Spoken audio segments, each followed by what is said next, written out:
think that's it. There he is.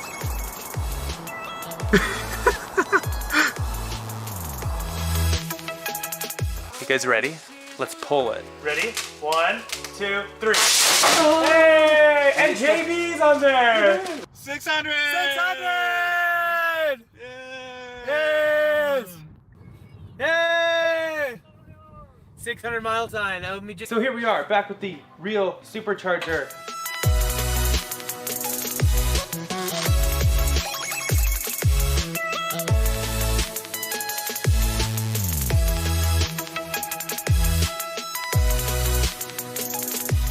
Okay, we are on the test track.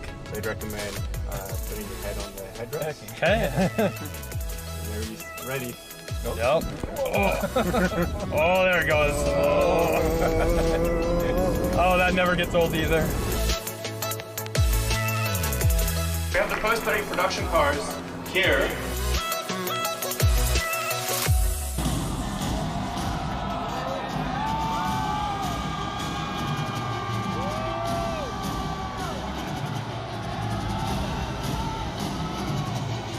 Wait, what?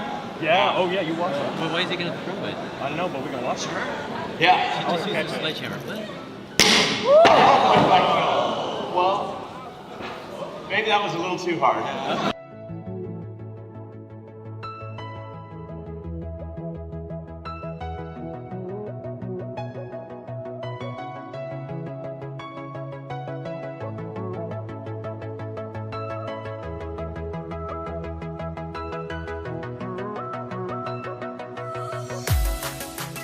I'm Eric, otherwise known as Derek, here in Shanghai at Gigafactory 3.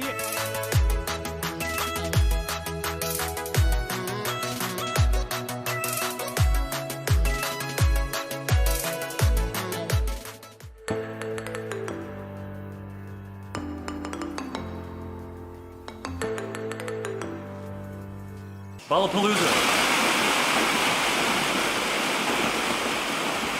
It's like tricks.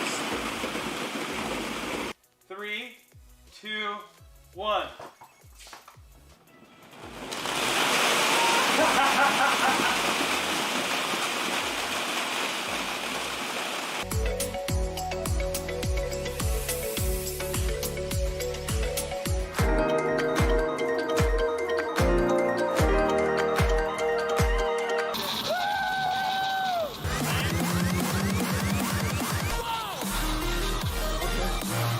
Will it wipe is the big question of the day. Will it wipe? Generic cornflakes. Whoa! It's raining cornflakes! Oh. This is trippy. Look, there's nothing here.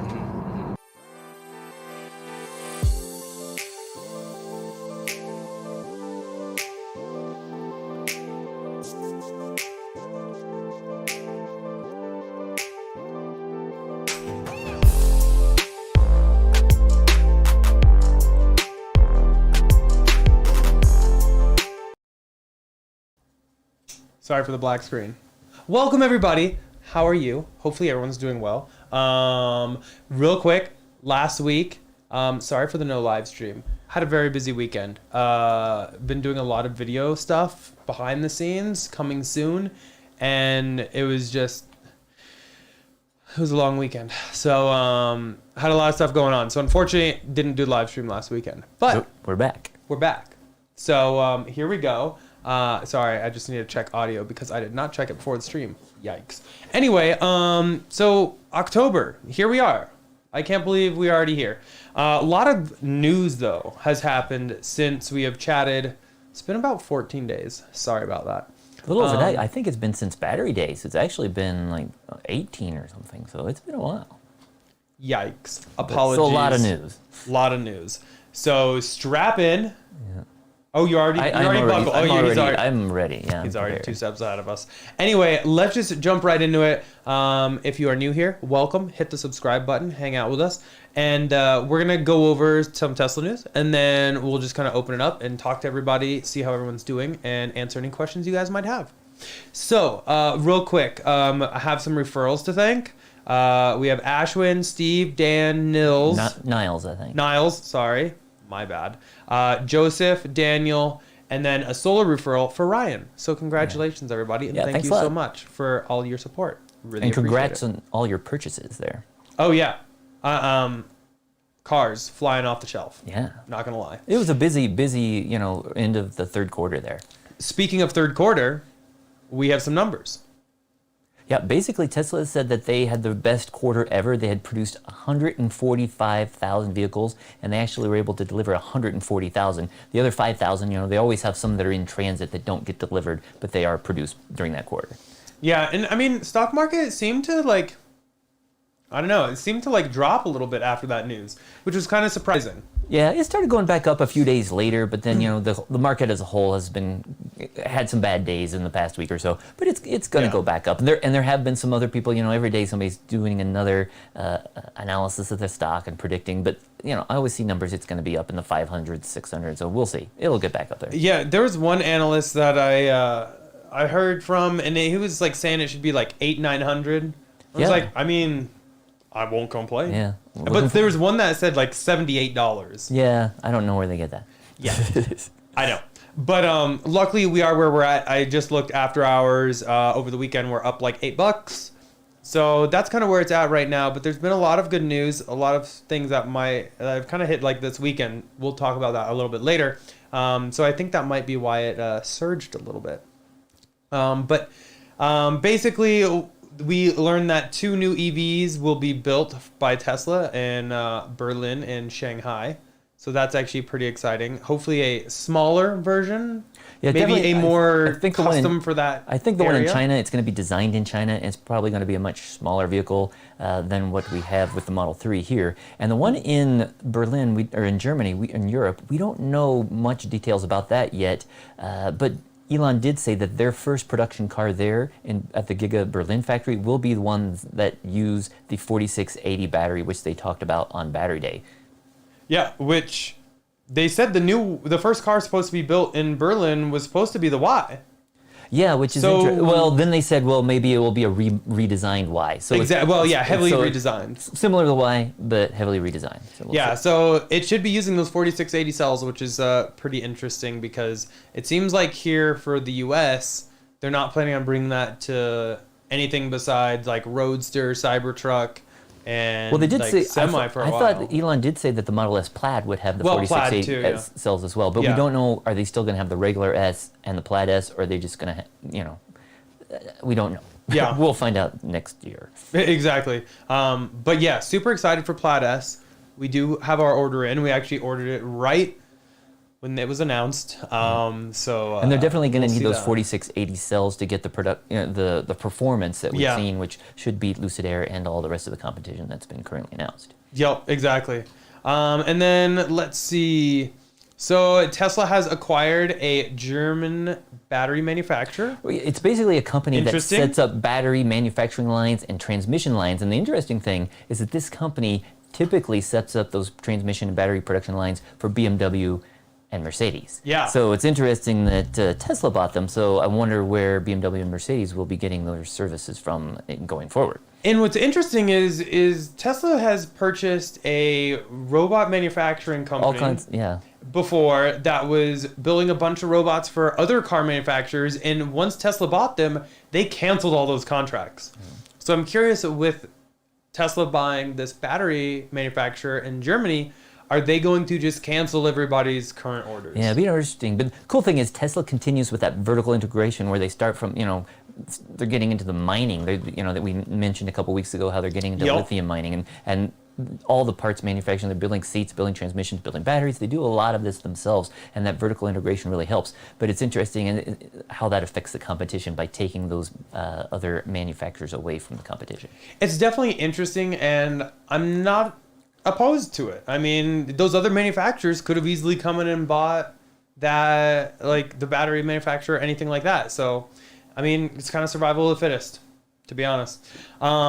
Let's see. Next up, so in Fremont, there was some employee sabotage. Yeah, there was an internal letter, I think the legal team at Tesla sent out, and they said that they had caught an employee at the Fremont factory sabotaging some of the production. They didn't give the details, at least not, we don't have that information, but they said that he damaged something like on the manufacturing process, also damaged at least one computer, and when he was confronted with this, the employee totally denied it, but then they produced evidence, probably like video or something like that, and then the employee did come clean and admit they had done sabotage, and the employee was fired. So it's interesting. We don't know the details on that, but hopefully it was something that Tesla, they were able to get up and running. They said they were really only down for a couple hours, so it's good they were able to recover quickly on that. Yeah, I'm curious to see, are we going to end up hearing who it was? Who and exactly what it was. What it was. I would imagine yes in time, because if it was that big of a deal, I'm sure there'll be some kind of lawsuit or something like that.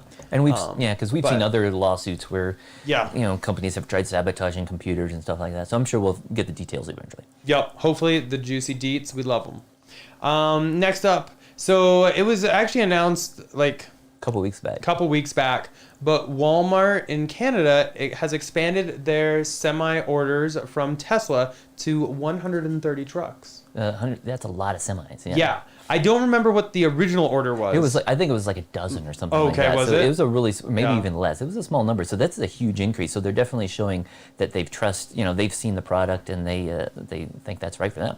Yeah. So, I mean, that's obviously great. It's really nice that Tesla's able to lock in those orders. And right now they still aren't producing the semi, but that should be coming, probably when the Gigafactory in Texas is up and running sometime next year. Yeah, and I'm curious. I wonder if Walmart Canada expanded it because of Nikola. Oh, yeah. I wonder if they had Nikola orders and they were like, well, this is not going to work out. Let's just go with Tesla. Either way, it's a win for Tesla. Let's see. So new on the hardware. Yeah, we actually went up and did a lot of Supercharger scouting this past couple weeks, but we are up in Superior, where there's a service center, and it's a new delivery center, and also they have, what is it, 16 Superchargers, V3 Superchargers just installed last week. Yep, and while we were there, we actually heard a brand new Model X with the pedestrian noise maker in it. Yeah, and I wasn't a fan. And this is something though that we had predicted. We told you guys at the beginning of September that by the end of September 2019, 50% of the cars they produced needed to have that pedestrian noisemaker in there, and by the end of September 2020, 100% of electric vehicles required that. So we told you guys that it's going to be coming to the 3. Well, it's already in the 3, but it'll be coming to the Y, the S, and the X. And we were up at the service center, and right there at the end of September, we heard, or actually that was beginning of October, but we heard the Model X. And it sounds exactly the same as what we've heard in the Model 3. And when we did install that speaker in the Model Y, we had that exact same sounds. Yep. Still not customizable, though. It'd be nice when Tesla does get the software so people can update that and customize it themselves. 100%. I can't wait for that. Once that happens, I will probably reinstall it on the Y, but for now, no go. Disconnected. So I guess this is kind of in the title, and I bet this is why a lot of people are here. Model 3 and potentially Y refresh is happening. So not a huge one, but a lot of things. I mean, I think it's huge. I think it's for massive. The 3. Yeah, for the 3 is definitely. So it is for 2021 VINs, which they have started making already in Fremont. A lot of things going on, and the biggest thing is obviously going to probably be the center console. This is definitely the biggest refresh or the biggest changes that have happened all at like once, especially. But the interior hasn't changed since 2018? They did change slightly. They've changed the seats slightly. And also the headliner. Remember back in 2017, they had an Alcantara headliner, and then they went to that gray fabric headliner. So those are really the only changes. Did they maybe also change the phone charger, or that was all an optional accessory? That was optional. It didn't come standard. Yeah. But really, they haven't changed much else in the 3 in like 3 years. Exactly. So here's what we know so far. 1, Chrome is gone on Model 3, so it'll match like Model Y. Yep. Absolutely love that. I want to see S and X follow suit. Next up, new center console. So I have this here. This is from Trevor over at Tesla Owners Online. He posted some really good stuff on Twitter about it, like photos comparisons. So we're just going to jump to that because it's easier just to use his. Anywho, here is the current one. Gloss piano black. Ew. The new one. I don't know. Where do people sit on this? are people a fan of this? I'm very curious to get my hands on one of these because if you look, it looks like the cup holder's probably moved up a little bit. This looks to be a sliding door, which will slide under here. I'm curious what it has done to all this storage space down in here. Will I still be able to use my Jetta hub? Any of that? And then it looks like this, where the phone charger goes, No longer a door on it. no longer a door. Also, didn't the sides change as well? If you go back. Yeah, so the sides now have like some stitching on them. Kind of looks like the fabric that's used for in other places, but yeah, it's. Which I don't know where this picture came from or where Trevor got it, but you can see here, this panel's been removed. Oops. Yeah. Whoops. But I don't know. It just looks very much. But is that chrome around there? Yeah. Or is it black? I think it's like a satin chrome. Okay. Yeah. But it's still there. Or the gunmetal. We'll see. Yeah, so I don't know how people feel about this. I don't know how I really feel about it yet. I want to see it, but it just looks even more so along the lines of S and X, Yeah. which to me is just gonna kill the market for S and X unless they really refresh those soon. It's just odd though. They got rid of the chrome. They did chrome delete on the exterior, but now they're adding more chrome on the interior. Exactly. So like, all this is kind of like that satin chrome trim, that is basically like what this trim looks like now, from my understanding. But they also got rid of the chrome trim that goes around the cup holder. I'm a fan of that. I didn't really care for that. Okay, so some's going away, some's changing. Okay, so And it's then not all new. Yeah. This right here is a little chrome handle. It looks very much like the S and the X. I'm just very curious about this. I have a lot of questions. That's really all this has done, is just add more questions to my... Yeah. So besides the center console, it also sounds like they're bringing back those auto-dimming mirrors, which is something that when the Y came out, we were surprised to find it didn't have them, but they had recently removed them from the Model 3 last year. So it's, I guess they had enough complaints or that they felt they needed to bring them back. Exactly. And that's one thing, because y'all are here for the live stream, I'll give you a sneak peek. I am going to try retrofitting auto-dimming mirrors into my Y, which doesn't have it. Once I can... Yeah. I don't know when I'll be able to get my hands on some auto-dimming mirrors, but as soon as I can, we will see if that's possible. Yeah. Because I really miss the auto-dimming mirrors. That's something the car should have. Yeah. For sure. As for two other things, we heard some rumors about the headliner. Yeah, somebody was saying that it might be, we don't know if it's Alcantara, but it might be a darker headliner, darker than the gray fabric they've been using the last couple of years. Yeah, it definitely doesn't look like Alcantara, but to me, the photos I saw... It still looked like that tan, like light brown, so it's light not, gray material. Yeah.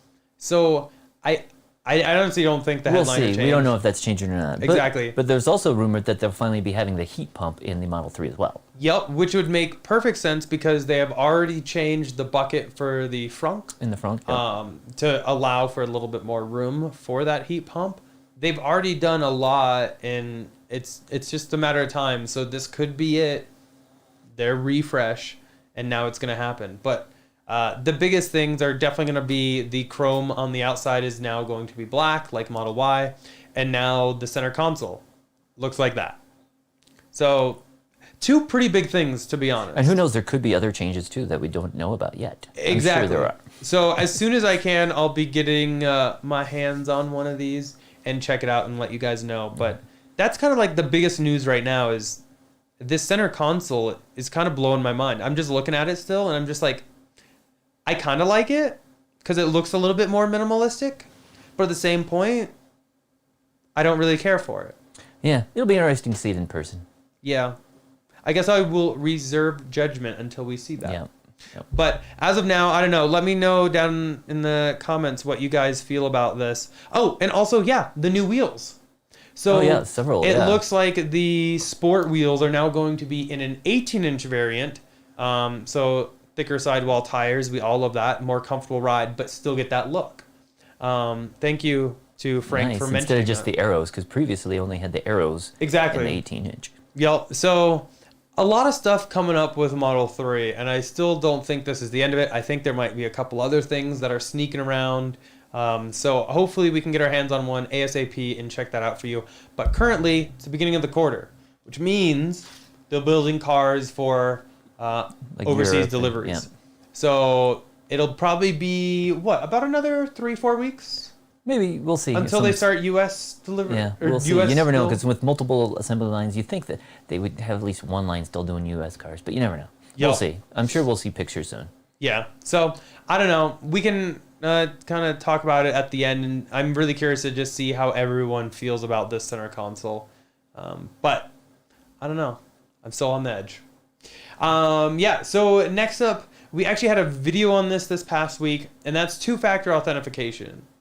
Yeah, they finally added it. People authentication. Have been, yeah, Sorry, I keep people have been mispronouncing that. talking about that, requesting that from Tesla for years, and Elon said it was coming, and it finally rolled out earlier this week. I think it was on Tuesday, and basically that's a way that you can just secure your Tesla account and your vehicle, just to make it a little harder for hackers to be able to access your car or your account. Exactly. And it's something that we did a video on it, Eric. I'm gonna drop that in the comments. But it's pretty easy to set up, in chat. and you just basically have to log into the Tesla website and then use an authenticator device that you have. And we use Google Authenticator, but there's other ones out there that you can use. And it's pretty easy to set up. And by default, it says you can only add like 2 devices, but we give you some tips on how you can have multiple devices. Or if you don't want to have them all under one account, if you run out of devices, you can share your vehicle with others and still have that security of two-factor authentication.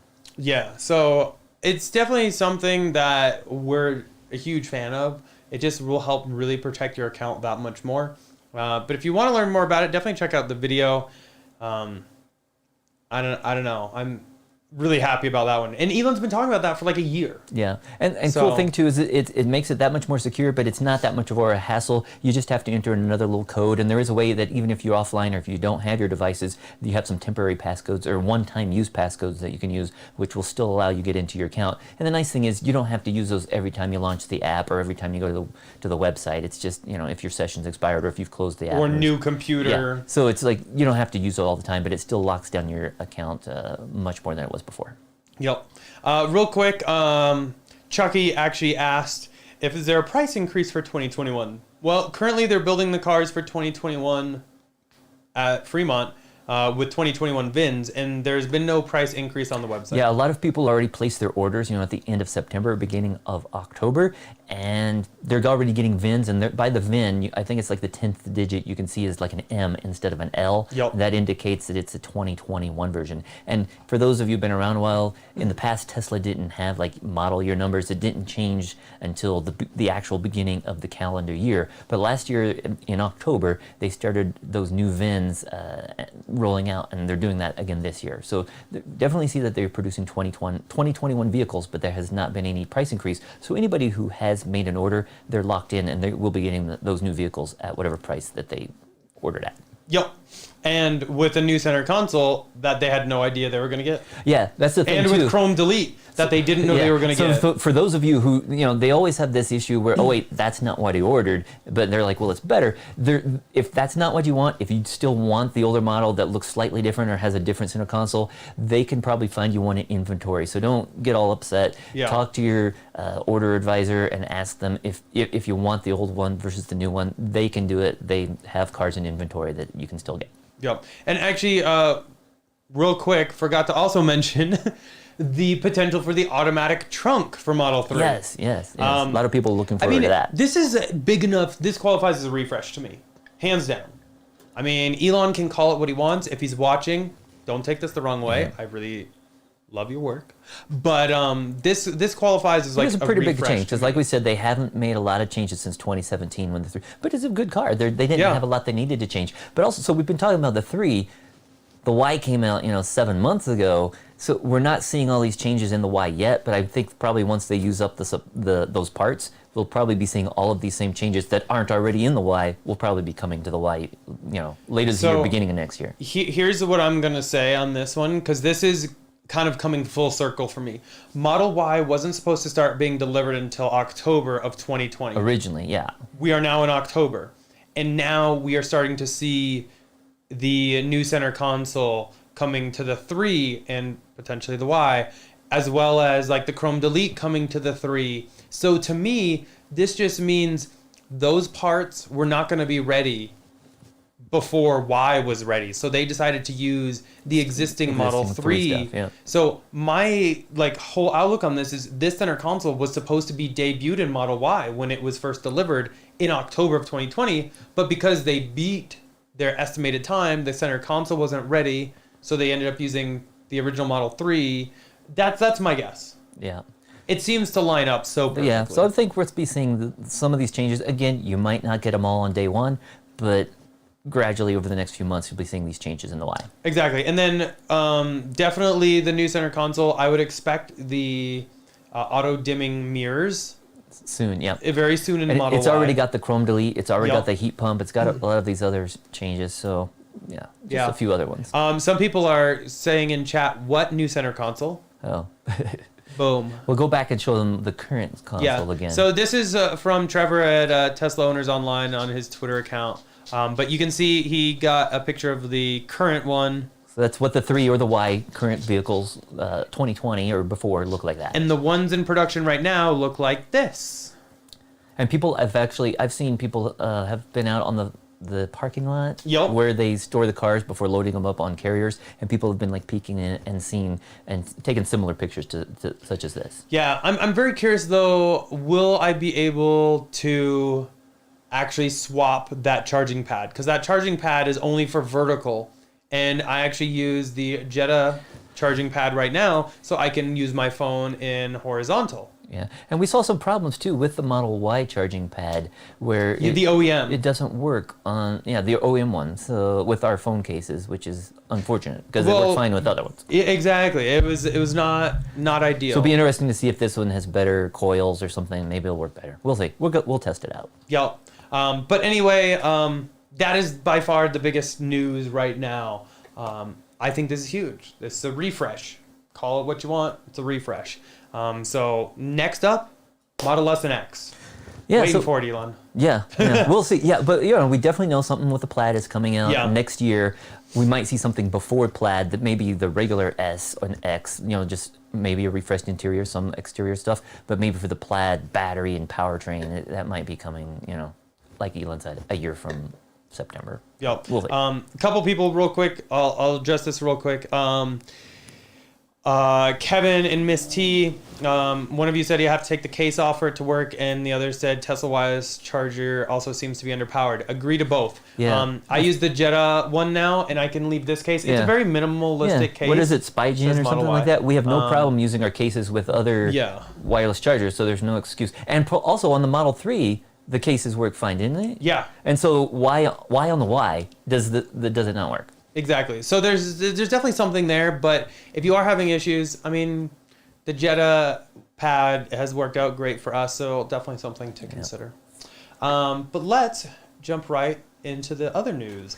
There was actually an update this week. Did not make a video on it because we've just been busy with life. So we're going to go ahead and hash it out right now. Yeah, but basically the 2020.40.x, so like 1 or 3, whatever, is the latest update. We got it on 3 of our 4 cars so far this week, and it has a lot of changes, more for the Y. That's where we got it first. But one of the biggest changes is the Bluetooth device priority, and that's something that, for those of you, if you have a passenger and a driver, or multiple passengers, and they have paired their phone with the car in the past, Tesla the car doesn't necessarily always pair to the driver's phone, and that can cause some inconvenience if the driver wants to get a call and it's actually a call coming in on the passenger's phone. Then you have to swap around, or you have to actually hold your phone, which is not allowed in some places. So anyways, now they have a Bluetooth device priority, and you can indicate that for this Model Y or this Model 3, the primary driver is this person, so set their device as the primary one. So if both of you get into the car at the same time, it will prioritize the driver's device. And so like on our cars, like I typically drive the S, Eric will typically drive the 3 or the Y, and so he will prioritize his phone for those devices, for those cars, and I'll prioritize my phone for the S. So that's one of the big changes. Another one, pin to lock the glove box. So basically it's kind of just a way that instead of like, maybe if you drop it off with a valet or something like that, they can just push a button and open your glove box. Now it would require the pin, so they won't be able to open it up. We're going to smash the brakes right now, though. Reason I really haven't done anything on that is because you can easily defeat that. I'm not going to talk about especially on the 3 how. and the Y. The 3 and the Y. I don't know about the S and X. Is it the same? I think it might be. I'm not going to go into how you do it because I don't want that out. But you can easily get around that. But the thing is, it's a nice feature. It's better than nothing. Because otherwise you could just touch the screen and open it up. 100%. It's an additional deterrent. If someone knows how to get around the system, it is quite easy, especially in the 3 and the Y, but we won't go into that. But another feature that's been added, at least for the Model S, the 3 and the Y had this in the past, but now from the app you can vent the windows. Yep. And that's even something they've added to the older Model S, like I have a 2017 Model S. The only thing is you can't roll the windows back up. And I swear that years ago, back 2015, somewhere around there, you could roll them down, roll them back up. But as a safety feature, I think that functionality was removed. So Tesla has had the ability to vent windows on the 3 and the Y, and I believe you can roll them back up on your car, but we can't do that on the S or X. But Correct. At least it gives you a warning telling you can't roll them back up. Nice thing is I still have the panoramic sunroof, so if I want to vent it that way, I can open and close that and vent my car that way. I absolutely love that. And then next up, so for 3 and Y, they have the charge port inlet heater. So you can actually turn that on by turning on your defroster. So if you are in your house and you are going to like thaw out your car, say it's outside or whatever, and you want your charge port to be heated up, you can actually do that now. And there was just some problems in the past where people who had their car plugged in, but maybe they're outside in the snow, they weren't able to unplug the charger because it kind of like froze into the charge port. So basically they've added this in more recent, so I think all of the Ys have it, or more recent Ys have it, at least since June. Yep. And then newer 3s have it as well. And you know, they changed the charge port on the 3 last year. I don't know if they all have that heater or if that's something just new in the past few months. Yeah, so that's one thing we don't exactly have a timeline on, but it is still very nice. And I know that for some of the people who had older cars from like 2017 or our first Model 3 from 2018, September, it had the older charge port, and when we took it in a couple months ago, Tesla actually did update the charge port for us. So we'll have to check on that to see if it does have that heating functionality. Time to take out the FLIR and turn it on. Yep.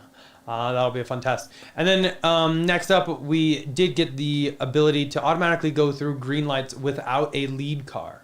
If you have full self-driving. If you have full self-driving. And you have it enabled for green light, stop light, all that stuff, detection. Then previously it couldn't go through a light. You had to confirm like either with the accelerator or the stalk. You had to indicate to go through a green light. Yeah. Or it would follow a car through. Now it will automatically be able to do that without a lead car. Yep, which is a super nice feature. Tested a little bit, and it's worked out actually every time so far. So that's awesome to see. Next up, in terms of Tesla Powerwalls. So when Battery Day came, we thought there might be a new Powerwall. We were hoping for something. Well, there wasn't. It sounds like the Powerwall is so successful. Exactly. Kind of like with the Model 3. They didn't change it for 3 years. Yep. Kind of the same way with the Powerwall 2.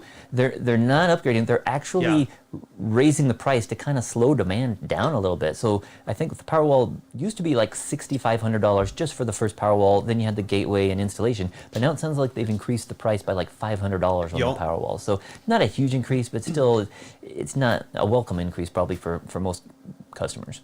Anyone looking to buy one now, definitely not a welcome increase. The price has gone up probably. But yeah, maybe definitely to try to like curb demand a little bit, because they are still, I don't think they're necessarily battery constrained, but with vehicles really picking up, it's harder to probably throw more batteries at Powerwalls and everything. And we've also noticed that some have been delayed until 2021. Yeah. So it seems like there's a queue going.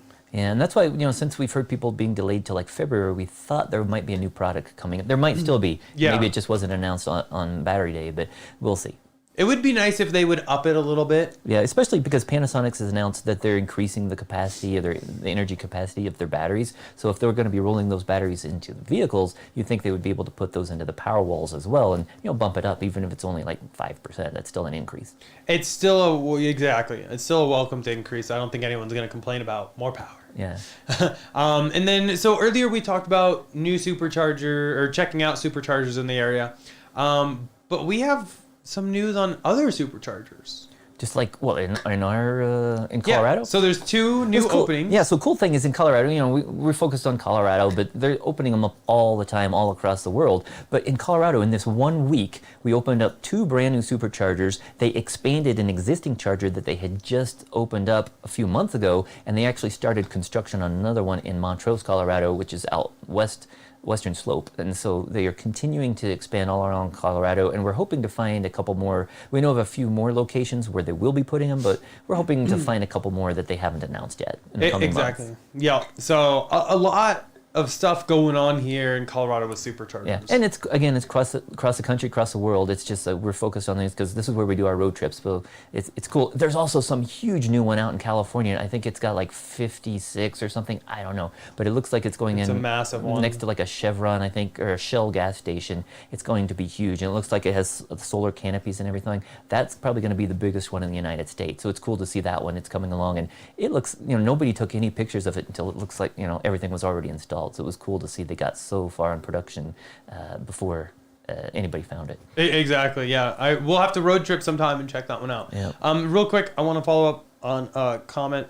Shane asked if you have a way of deterring the glove box pin, why not make it known to Tesla so they can fix it? It's I don't not have the the pin. update yet, but I'm assuming you can bypass it via voice control. So it has nothing to do with software. It's a hardware issue. I just don't want to get too far into it. Tesla knows about this issue, I assure you. I just don't want to get too far into it because I don't want anyone knowing how to do it. Yeah, and it can't be. It's not a software issue, like he No. said. So it's not the voice, it's not the pin. It's a hardware issue. Yeah. So yeah, we'll So again, it will Let that deter. go. It'll deter casual people or people who don't know about it. But if somebody is, if there's some, if you're hardware savvy at all. yeah, or there's a professional criminal that specializes in Teslas, they're going to know how to get in there. Just like for the frunk, it's not 100% secure. There's ways of getting into the frunk even when it's locked. So Yeah. Okay, and then I guess the last bit we have to go over is our personal solar update. yeah, as we do every week or so, whenever we do a live stream, we always like to go over and recap how our solar system did. We had another great week. It wasn't perfect, but you can see from they updated the app recently, so we now see the solar offset graph, which is something I've been missing, but glad to see that again. But basically, you can see that for all of our usage, for our energy usage for the house, we were let's say self-powered 79% of the time, and I can't see the numbers from here. I'm trying to 25% solar, 54% Powerwall. yeah. So that's just like showing how our system powered the house, and when we use that part from the grid, that's when we're charging the cars at night. Yep. I'm so overall, our solar offset was 170% energy offset. It is starting to go down because we had some months where we were way, way above this. Yeah. But being that the days are getting a little shorter, there's been a lot of fires in the area a lot that of it's smoke caused. affecting our Yeah. production, but we still had an okay week. We had 519 kilowatt hours for the week. This is a good number still, but it's about 45% less than what we were producing back in June of this year. But we only had a usage of 306, so we still had a big surplus, and we actually sent back almost 3 times back to the grid what we took. So we took 109 kilowatt hours, but we sent 283 back to the grid. And so yeah, we had a really good week, still had surplus every day. And then if you look at for the year so far, we have actually over almost still 5,700 kilowatt hours surplus, and our utility lets us roll over any of that surplus production into our account, and then we can use that in the winter months and stuff. And so we basically haven't had an electric bill since March of this year, and since we have that surplus, we probably aren't going to have a bill going forward. So assuming our production stays the same and our consumption stays the same. Yep. So another thing we didn't mention about the app is that Tesla recently upgraded our firmware on our gateway for our Powerwalls to 1.49, and also we got an updated, Tesla app for our mobile devices. And Tesla has changed it so that they provide a lot more information as to what's happening with the Powerwalls when you get notifications from it. In the past, when we had a storm or something and Stormwatch would engage, it would just say that Powerwalls are powering your house. But some people had no idea why. And so we've had some perfect days out here, like Labor Day. It was a perfect sunny day. It was like 80 or 90 degrees. And then we got a notification that the Powerwalls were turning on. You're like, why are they turning on? We didn't know, because at the time, it just says, Powerwalls are powering your house. Now they've upgraded it so they are much more specific and they tell you exactly what warning is causing your power walls to power the house. And so we recently had this one where it's like high fire danger. And so that just lets you know, okay, it's like a red flag warning day, and it's really dry, low humidity, high winds, hot temperatures, and that red flag warning is what that. So if you have a thunderstorm or a blizzard or something coming up, Tesla will be notifying you in the app here, and you know why the power walls are taking over. Yeah, it's definitely a welcomed update, so that way we actually know why. And then we've kind of been talking about it the last, I don't know, 6 months, longer. Yeah, since May. About our issue with our local utility company. Well, they were supposed to come out on Monday to replace a transformer, and surprise, surprise, nobody showed up at all week. Yeah, it's really disappointing because for those of you who might just be tuning in and don't know the history, since May of this year, our utility has been providing really bad power, dirty power, and it's just in the hotter days. So it's definitely something with the transformer. When the temperature gets above like 75 degrees or higher, we start having outages. And fortunately, the power walls and our solar keep the house going, but the power walls see this bad power coming in and they shut themselves off from the grid, and because of that they can't export that solar back to the grid. So we've had almost 800 outages reported from our power walls over the past 5 months because of the dirty power that our utility is doing. And so they're supposed to be installing a new transformer. We don't know if it's going to replace the existing bad transformer or if it'll just be working in parallel with it. But as Eric said, they were supposed to be out here Monday. They didn't call, they didn't show, and we've been still having problems. We had like another 60-something reported outages over the week. So we're really disappointed in our utility, but you know, that's the way it's been for the last 5 months. And the nice thing is, our solar system is still working great. We do have a problem that we've seen with one of our inverters over the last couple of weeks. The rest of the inverters, we have 4 inverters total. One of them is having an issue where it shuts down every once in a while. We don't know exactly what that is, but we've contacted Tesla. They are sending a guy out sometime later in October, and they're going to be swapping out that inverter. But the nice thing is, it's separate from the other 3, and our system still produces. It's just sometimes down a little bit, but by using the app on our mobile devices, I can see. We don't get a notification when that inverter goes down, but I can just see from the curve that it's not as high as it should be. I go out and I can see there's a light on the inverter that says it's off. So I just turn it back on, and we get our production increased again. But it would be nice to get that fixed in a couple weeks with Tesla. Definitely, because I really think our issue with the inverter stemmed from might be caused the by issue with the dirty power. The dirty power causing 800 plus outages. That's a lot of lot going on. Off, yeah. So I really think that is kind of stemmed from that.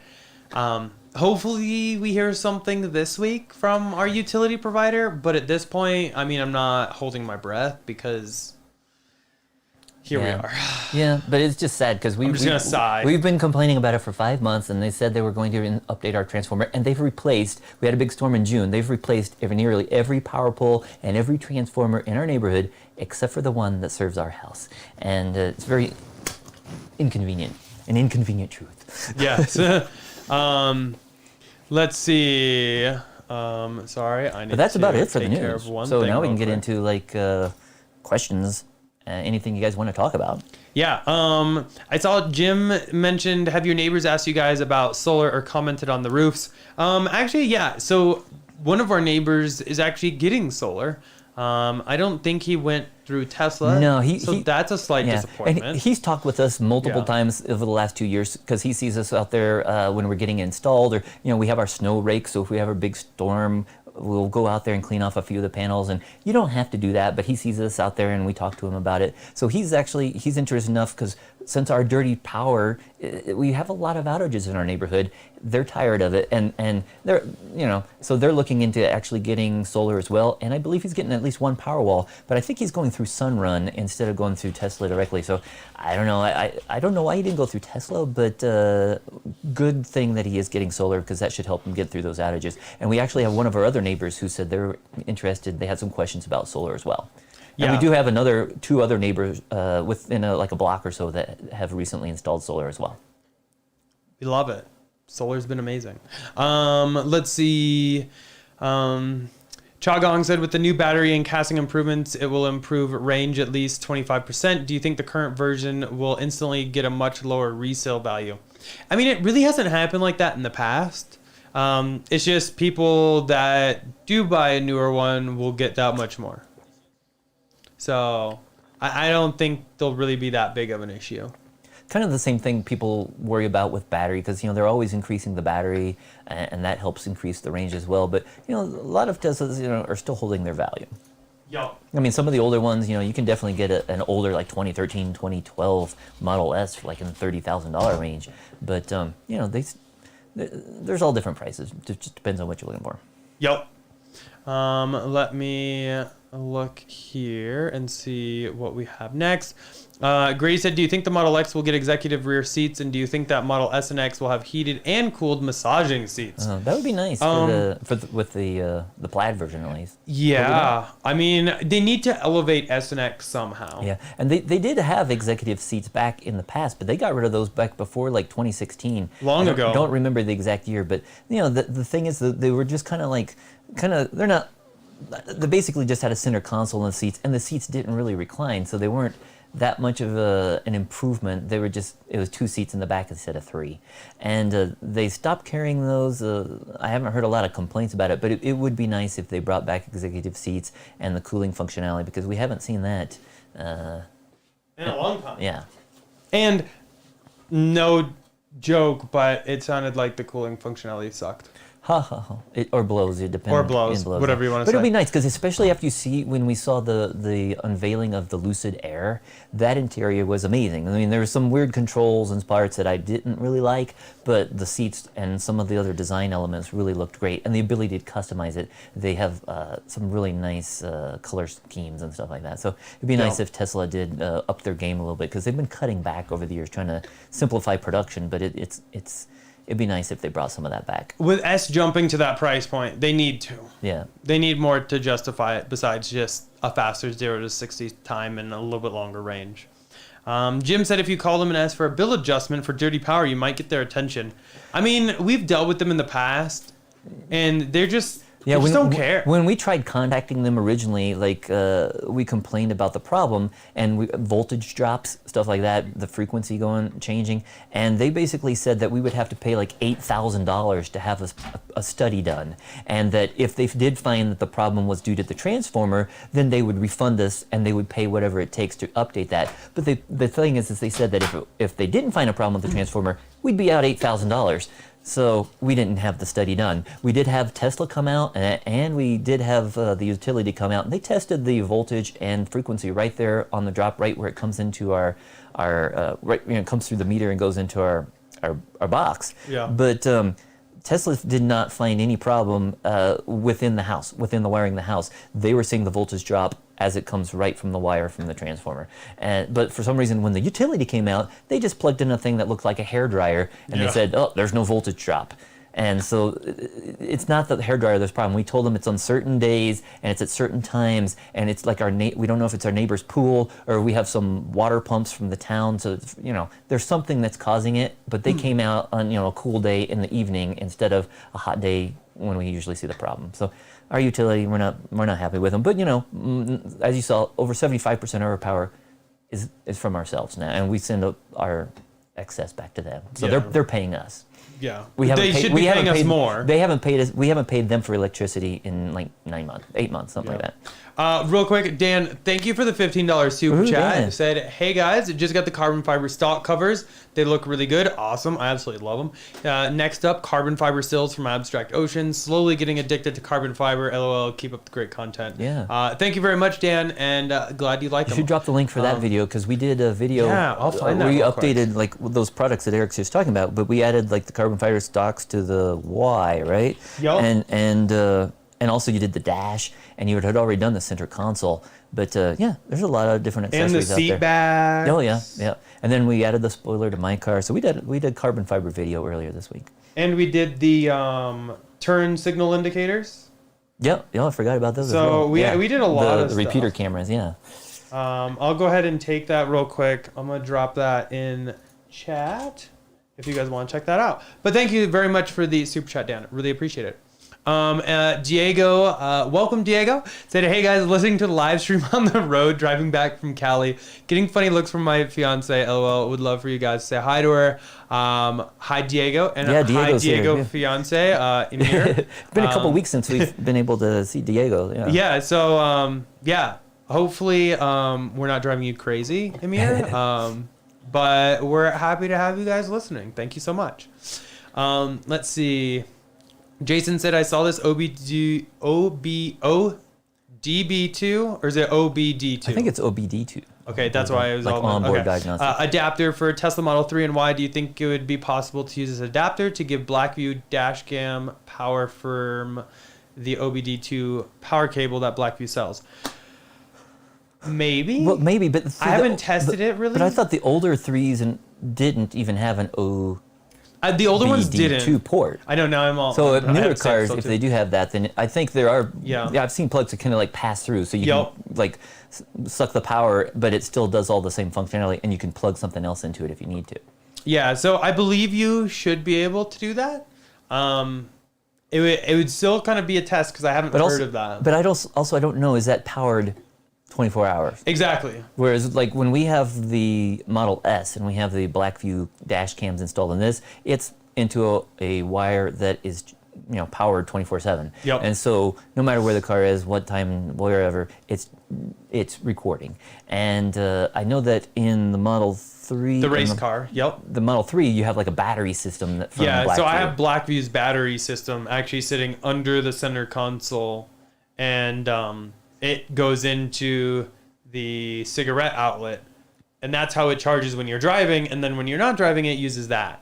Yeah. So that is kind of an extra thing, and I think it is like $300. Yeah, and so basically, like currently, I guess we only have one or the other. Well, you did have both cameras in the 3, I guess, because you have the Blackview, but you also have the built-in Sentry mode. And so in the S, I have the Blackview cameras, but I have Sentry mode now too. But I still prefer the Blackview just because it's like 4K, and it's much better resolution, better color than those built-in Sentry cameras. The Sentry cameras are still a great new feature that they've added via software, and I do have that when I'm out driving around. It's nice. It's just nice also to get the different camera angles. For sure. So it's a nice feature. And with the new thing with what, Alexa that's coming out, they're going to have, one other feature of Blackview is that you can have it automatically... Or Ring, sorry. Oh, okay.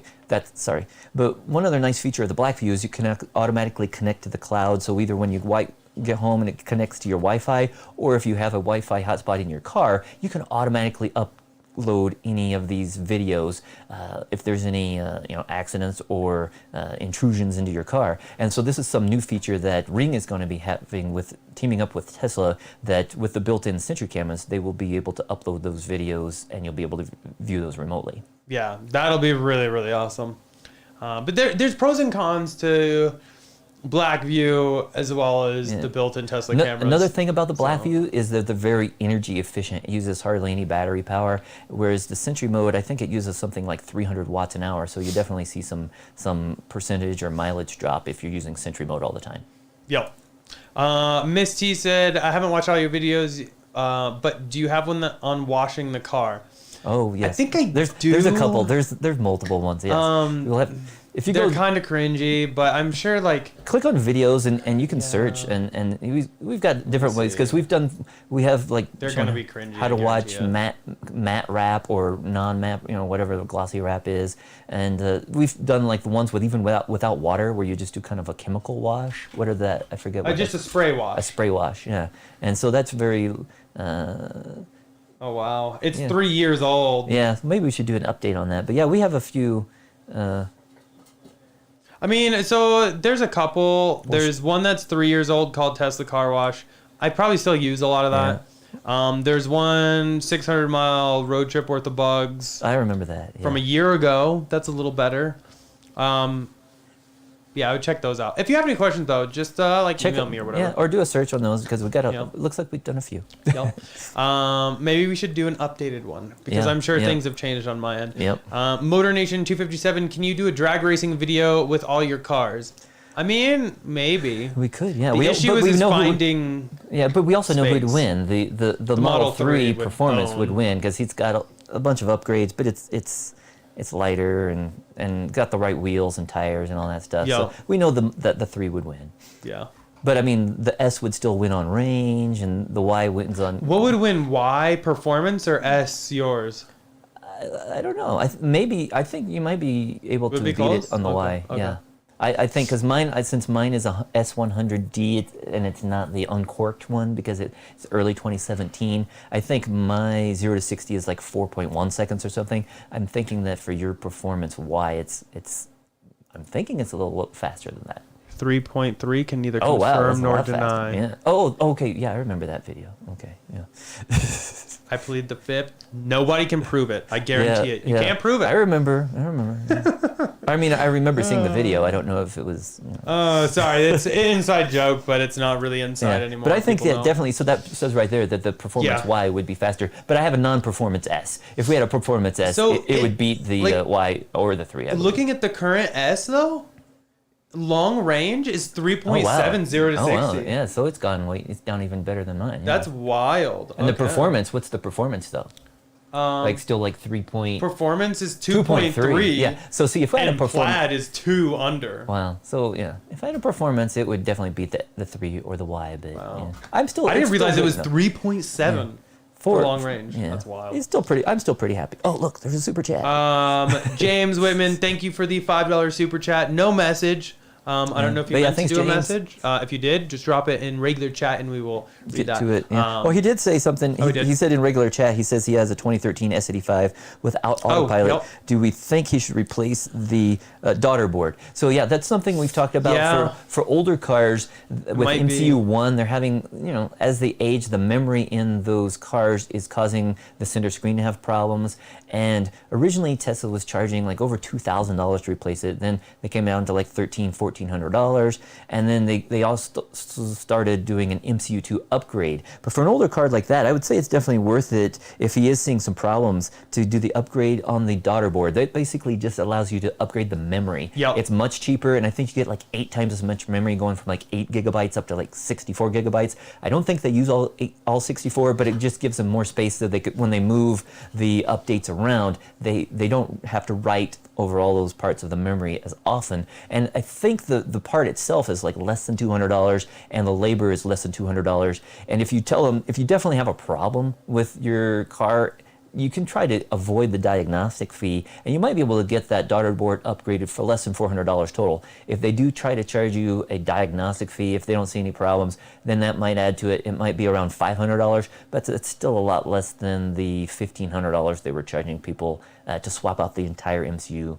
As recently as a few months ago. But and for those of you who don't know, I did upgrade the MCU1 to MCU2 in my car when we got the hardware updated from Autopilot 2 to Autopilot 3, and it's like a new car again. And this update to the daughter board would make his car a lot faster. Yeah. It's not going to have all the new functionality like Sentry mode and Dashcam and all the games and Netflix and stuff like that, but it will at least get the memory fixed. Definitely be a little bit more responsive. And it'll be kind of like when he bought the car, it'll be as if it was new again with the MCU1. Yep. So it's definitely a worthwhile update if you're planning on keeping the car. Yep. Let's see. Seema said, is anyone excited about the upcoming Hummer EV reveal? I just can't get excited about this one for some reason. But it's like, Neither can I think it's happening in like 9 days or something, like 10, 20, 20. Should we stream that one like we did? Oh, we could. Yeah, we could. Well, let's look and see. But that's we'll look and see. Maybe we'll stream that one and we'll just do like we did with the last one. That was kind of fun. So that would be like next Tuesday. Okay. So we'll have to look in that and see if we can stream it. There we go. But I'm honestly I'm not really feeling it. It's funny though, because they say it's the first like super truck or something like that, but it's just like, well, apparently they've never heard of the Cybertruck. Yeah, I don't know. Obviously they're going to be different, but they're already trying to take Tesla's crown on the Cybertruck. They can try, but they won't. But we'll win. see. It'll be interesting what their timeline is on that, because if they're just unveiling it now, are they really going to have it out in the next few months? Probably not. Video Awesome said 1.5 years ago, my parents had 0 Teslas, and now they have a Model 3 and an S. Tesla is awesome. They're so good, you just can't go back. Agreed. Nice. Yep. We've had Teslas since 2016, and we Yeah. currently have 4 of them in the garage, Oof. and we will not go back. I haven't bought gas in almost 4 years, Yeah. and don't miss it at all. Yeah, I actually had to rent a U-Haul, and I made sure the trip was so short. Oh, that you didn't even have to buy gas. That I didn't have to even put gas in it. Yeah, and once I visited from family, and my stepmom asked if I could buy gas for the lawnmower, and I asked if my brother was visiting, and I had my brother do it instead because I just couldn't bring myself to buy gas again. So I did have to buy a gas. I got my Tesla, my first one, in December of 2016. I still owned my Honda CR-V for a few months after that because I wanted to get up to 20 years. But since April of 2017, I have not bought gas. I'm so proud. You know. Yeah, it's been awesome not having to do it. And since we have solar, our cars are they're not 100% solar powered, but we generate more solar than what we use. So while we do take some power from the grid, we send more back to the grid. As Eric said before, we're at like 170% or something offset. So we sent back 70% more solar energy than what we used from the grid. So it's effectively solar powered. Yep. We're basically using the grid as a giant Powerwall. Giant Powerwall, exactly. Nima said, are you guys excited for the big Autopilot FSD update Elon announced coming out soon? Yes. Yeah. I can't wait to see that. Yeah. I'm curious to know how quickly that'll come to the public, because I know that'll come to obviously like their early access program and everything first, but hopefully it all goes well and we can go ahead and check that out in our cars. I haven't heard any big, releases on, any hints on what's coming with that. We know they totally rewrote it, so it expected to be better, faster. Oh, Elon did mention something like 4D visualization or something like that, and so or like vector visualization. Yeah. So that sounds cool. Yeah. And so we'll see, but yeah, we're definitely looking forward to that, and we will be able to see that on at least 3 of our cars because they have Autopilot 3. So definitely, hopefully that comes sometime later this year. Yeah, exactly. Jim said, idea for you, you can put together a neighborhood mailbox thing telling your neighbors with dirty power you are happy to discuss solar experience if they wish. You are happy with it. So we've kind of like talked with pretty much all the neighbors. They know we're the Tesla household. It's pretty obvious. Yeah. But a lot of people actually will come by, like if I'm like doing like a video or working on the cars in the driveway, wash them or whatever, and we'll have little conversations about them all the time. The thing is too about the dirty power is it's not necessarily known to all of our neighbors because they don't have a gateway, so their houses are just getting dirty power and their voltage is dropping, but everything still works. But when you have like sensitive electronics or when you have a gateway that's set to take over if it senses a problem, that's why we're seeing the problem. For people who are in the dark, well, I guess they have power but they don't have a gateway, they don't necessarily know it, but they do have outages, but they're not having like 800 outages like ours is. It's not a true outage. It's reported as an outage in the app, but basically that just means our voltage has dropped so bad, it's such dirty power that the gateway wants to take over and use our power walls to power our house instead of using the bad power from the grid. So our neighbors maybe have a few dozen outages over the year, but we've had 800. So. It's a lot. Let's see. Keith said, did you decide on snow tires for Model Y? If so, where are you getting them from? So what I'm going to be doing, now that it's officially announced, I can kind of tell everybody. I'm going to be doing the Tesla Model Y 19-inch, maybe 20-inch. I don't know yet. Can you show them? I can pull it up here. But it's from T-Sportline, and I will look it up. Let me pull this up. Sorry. I did not have this queued up. As you know, we are big fans of T-Sportline. We have their wheels on at least 3 of our cars, right? So I'm trying to remember. I can't remember the 4th one. Yeah. But at least 3 of our cars have, and we've had so many sets of T-Sportline. I mean, they've been on every single car over the years. Much. Yeah. So here's what I'm going to be doing. For Model Y in the winter, I'm trying to decide if I want the 19-inch or if I want the 20-inch. Yeah, I need to check on the tires and see what the price is going to be like. Exactly. So I'll probably end up going with the 19-inch. For winter. I really like this design from T-Sportline. And this is their... That looks really similar to the induction, doesn't it? It very much does. Yeah. This is their new TSV. Oh. And so, of course, I'm going to get matte black. I have to. And for tires, I'll probably go ahead and get the Pro Contact RX for now. Or maybe even the Soto Zero. I've heard about those. I'm still debating on which tire to do for now. But since I am running 2 sets, I'll do this. Since I am going to be running 2 sets, kind of like the summer and the winter, maybe I'll just do Soto Zeros for my winter tires. And I think I have Pilot Sports on the current one. Yeah. So yeah. And the cool thing, we love T-Sportline wheels. They have like the Tesla look, but they're a lot cheaper. But just And different sizes. Different sizes. That's a great point. So it's like we started out with like the Arachnids. Tesla's Arachnids were 21 inch, and I didn't want 21 inch. But T-Sportline has like the TSS Flow, which looks exactly like the Arachnids, but they have them in like 19 and 20 inches. And I think they might even have other sizes now. But I have the 19 inch like TSS Flow, which look just like Arachnids. And so like these ones Eric's looking at getting they look just like Tesla's induction wheels, but you can get them in different sizes. Yep. And sorry, I'm gonna stop you there for a second. We have 2 new super chats. Thank you, John, for the $5. John, thanks again. Said, on the Model Y, do you think it has the capability as using the car as a hotspot on a firmware update? It would be nice to have on road trips. So I have using the car as a hotspot on a firmware update. I don't know. So So that's like what you had, or some other cars have that. I think my Ford had that, didn't it? Yeah, we've never seen that on a Tesla car, and that's something we were just chatting a couple days ago. I don't know why Tesla doesn't have that. We were complaining they still only have the ability to have like one Bluetooth device connected at a time, whereas you had a Ford, many years ago. Yeah. You could have both phones connected, and either one could take or make calls or stream music. So it's really, they're kind of lagging in some of these device, connectivity issues. But I don't know, what we usually do is we just usually set up one of the phones itself as a Wi-Fi hotspot and do it that way. And then we have the car connect to that. So if we're out in a place like supercharging and there's no Wi-Fi, we will have the car connect into our cell phone Wi-Fi hotspot, and then we can stream Netflix and stuff that way. Or download updates remotely. Yeah. And then Keith, thank you for the $5 super chat as well. Said thank you. Once you figure out, let me know. We want to get the same. Tires and wheels. Yeah. I mean, I'm definitely gonna do the TSV. And thinking about it now, I should just do the 19s because it is gonna be kind of like the winter tire. It's really gonna be up to you though if you want something like the Continental Pro Contact RX, which is a Tesla OEM tire, so it will have the foam and everything. But that's more of an all-season tire. Whereas the Soto 03 from Pirelli is going to be a winter tire. Yeah. I really probably wouldn't drive on that too much in the summer because you'll kind of wear out those rubber compounds a little bit. And it also depends on like where you live, because our winters we could have mild. 70 degrees one day and then like 10 degrees the next day with snow and ice. And so while those snow tires are good, we don't necessarily need them all winter long. Exactly. Most of the time, 90% of the time, we can get by with regular all-season tires. It would be nice to test those out, though, on like taking it on the lake and doing the ice racing.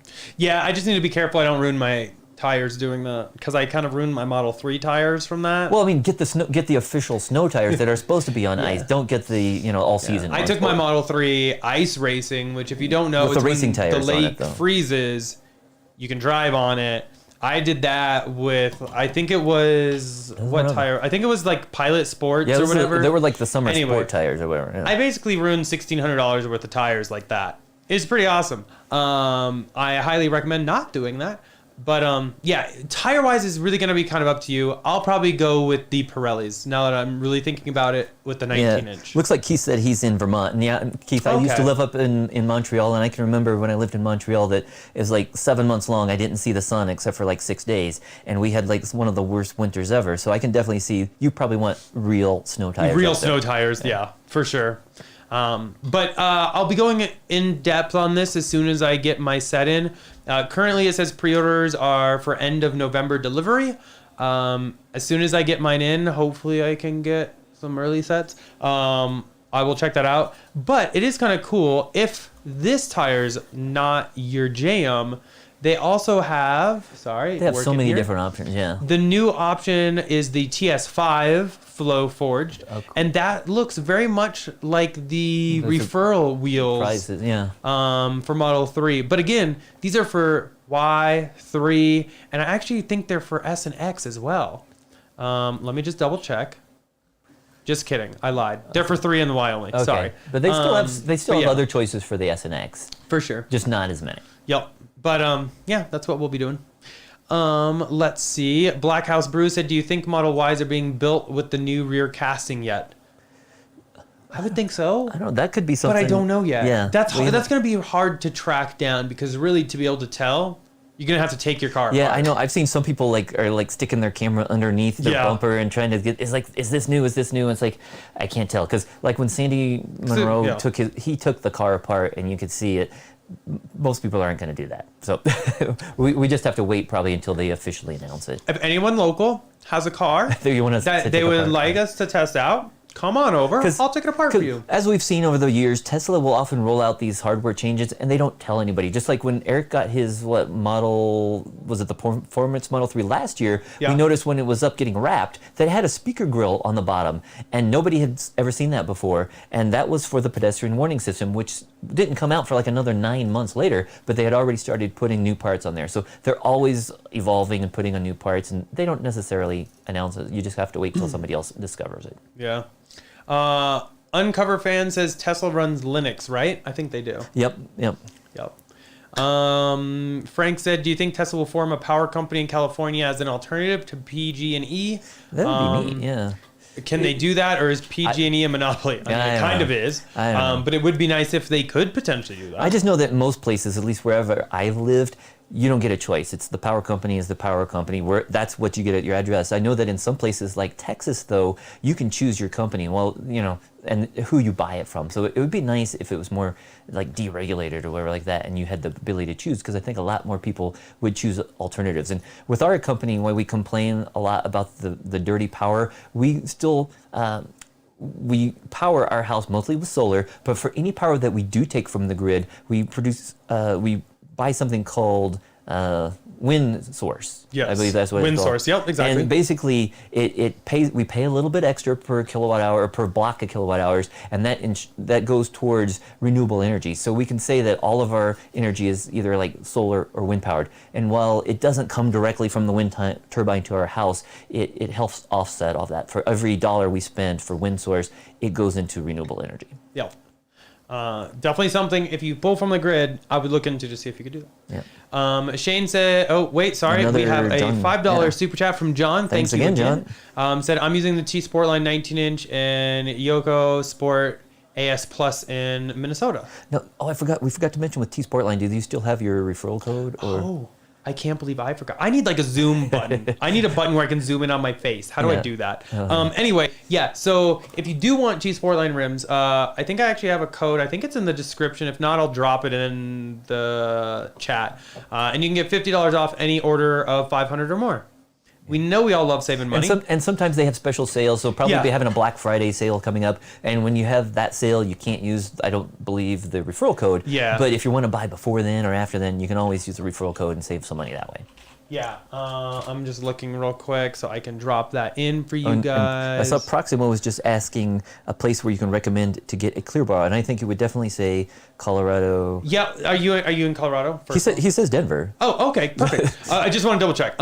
So I've used Colorado Detail on many of cars. And I've actually helped Steve over there do the Auto Model 3 trunk yeah. and a couple other things. I highly recommend them. Their work is great. They did his Model S. They did the Model 3 before it became a race car. He's done a lot of stuff on our cars. And we've never had a complaint about their work. We've been to a few other places. Some of them were a lot cheaper, and we won't go into those, but if it's too cheap, it's probably too good to be true, and there's a reason why it's so cheap. The quality's probably not there. We're not going to call anybody out because I'm not in that kind of business, but I will say I've seen some people go to smaller shops that might have been a little cheaper, and they had their door seams melted. Yeah. I've seen some horrendous things, so just be careful where you go. One place, I guess where I took my first S was like Colorado Clear Bra, and that where I just had like the front and the hood and stuff, and they did a good job on that. We didn't get the whole car wrapped, but they did a good job on, I can't remember exact paint protection film I put on there, but they did a good job on that. But when we've gotten the cars like totally wrapped, we've always gone to Colorado Detail. Yo, I'm just updating this real quick. Sorry for... Oh, I just messed that up. Okay, there. So I just dropped the T-Sportline code in there in case you guys want it. It is there. So let's see. I'm kind of behind on comment. Well, here I just answers, jumped to the so most recent sorry. one. Thank you. JKH70 said about an hour ago he just changed his energy provider in London. So it's cool that some places you can do that, and you can choose, you know, what they're offering, whether it's price or free nights or this or clean energy. It's nice that some places can do that. I just wish that more places in the United States or in the world would allow you to choose your energy provider, because that would take, you know, these big monopolies, these big companies would have more incentive to provide better service. Yeah, exactly. Competition basically boils down to. Let's see. Forney Kid said 2020.4. I assume that's 40.3 FSD. Why I still have to prompt the green light in school, and blinking yellow for corners are a bit annoying. Yeah, it's still not every. Yeah. It's not perfect. And I am getting so many political spam text messages and everything. This is crazy. But yeah, it's still not perfect. I've had very limited experience with it, and I haven't had any issues. I don't normally go through a ton of stoplights on a daily basis. I've noticed it's definitely better though, because with the previous version, I was on like 2020.36 something, and it was like when we were going down Broadway towards like Tesla, it's like every light there's a light at every block, and it was like I kept having to confirm it with either accelerator or the stock. But you know, we did a drive yesterday. We drove all the way over to like Colorado Boulevard, and then we went up to Thornton, and I didn't see any problems. You know, I didn't notice it, so it's getting a lot better. And I didn't notice like having to prompt on any of the stoplights. Yeah. So it's not. I mean, I could have just been lucky there was either a car ahead of us or that it was working, but it's definitely getting better from what it was a month ago. Yep. Hopefully with the rewrite, even better. Yep. On said, who ended up winning the My First Model Y? Oh, So yes, we contacted I have gotten in contact with the winner, and it was someone from Instagram, Raghob. Huge shout out to him. And actually, he mentioned that he just picked up a Model Y on the last day of the Quarter, Q3, yep. and he has like a daughter, so that'll be great for them. And then I'm hoping. I don't want to promise too much, because you know how projects go, and I'm still waiting on some things to be shipped. But I hope to have an update on my first Model Y. Yes. But the toy. His first Model Y. And this is for Diego. We're going to still have some secrets. This is for Diego. But here's a hint. So secret time. I hope to have an update on my first Model Y, the little toy. Hopefully, I'm hoping for Friday, but it really depends on how shipping works out. If not, the following week. It's getting a major. It's gonna blow your mind. Major refresh. It should be very exciting. I'm gonna blow everyone's mind. Yeah. I hope. It's Watch. cool. It'll totally. It flop. looks cool. I put a ton of time into it. So hopefully it looks good. Anyway, let's see. Someone was asking about the side repeater cameras and asking if we have attempted the tri-cam yet.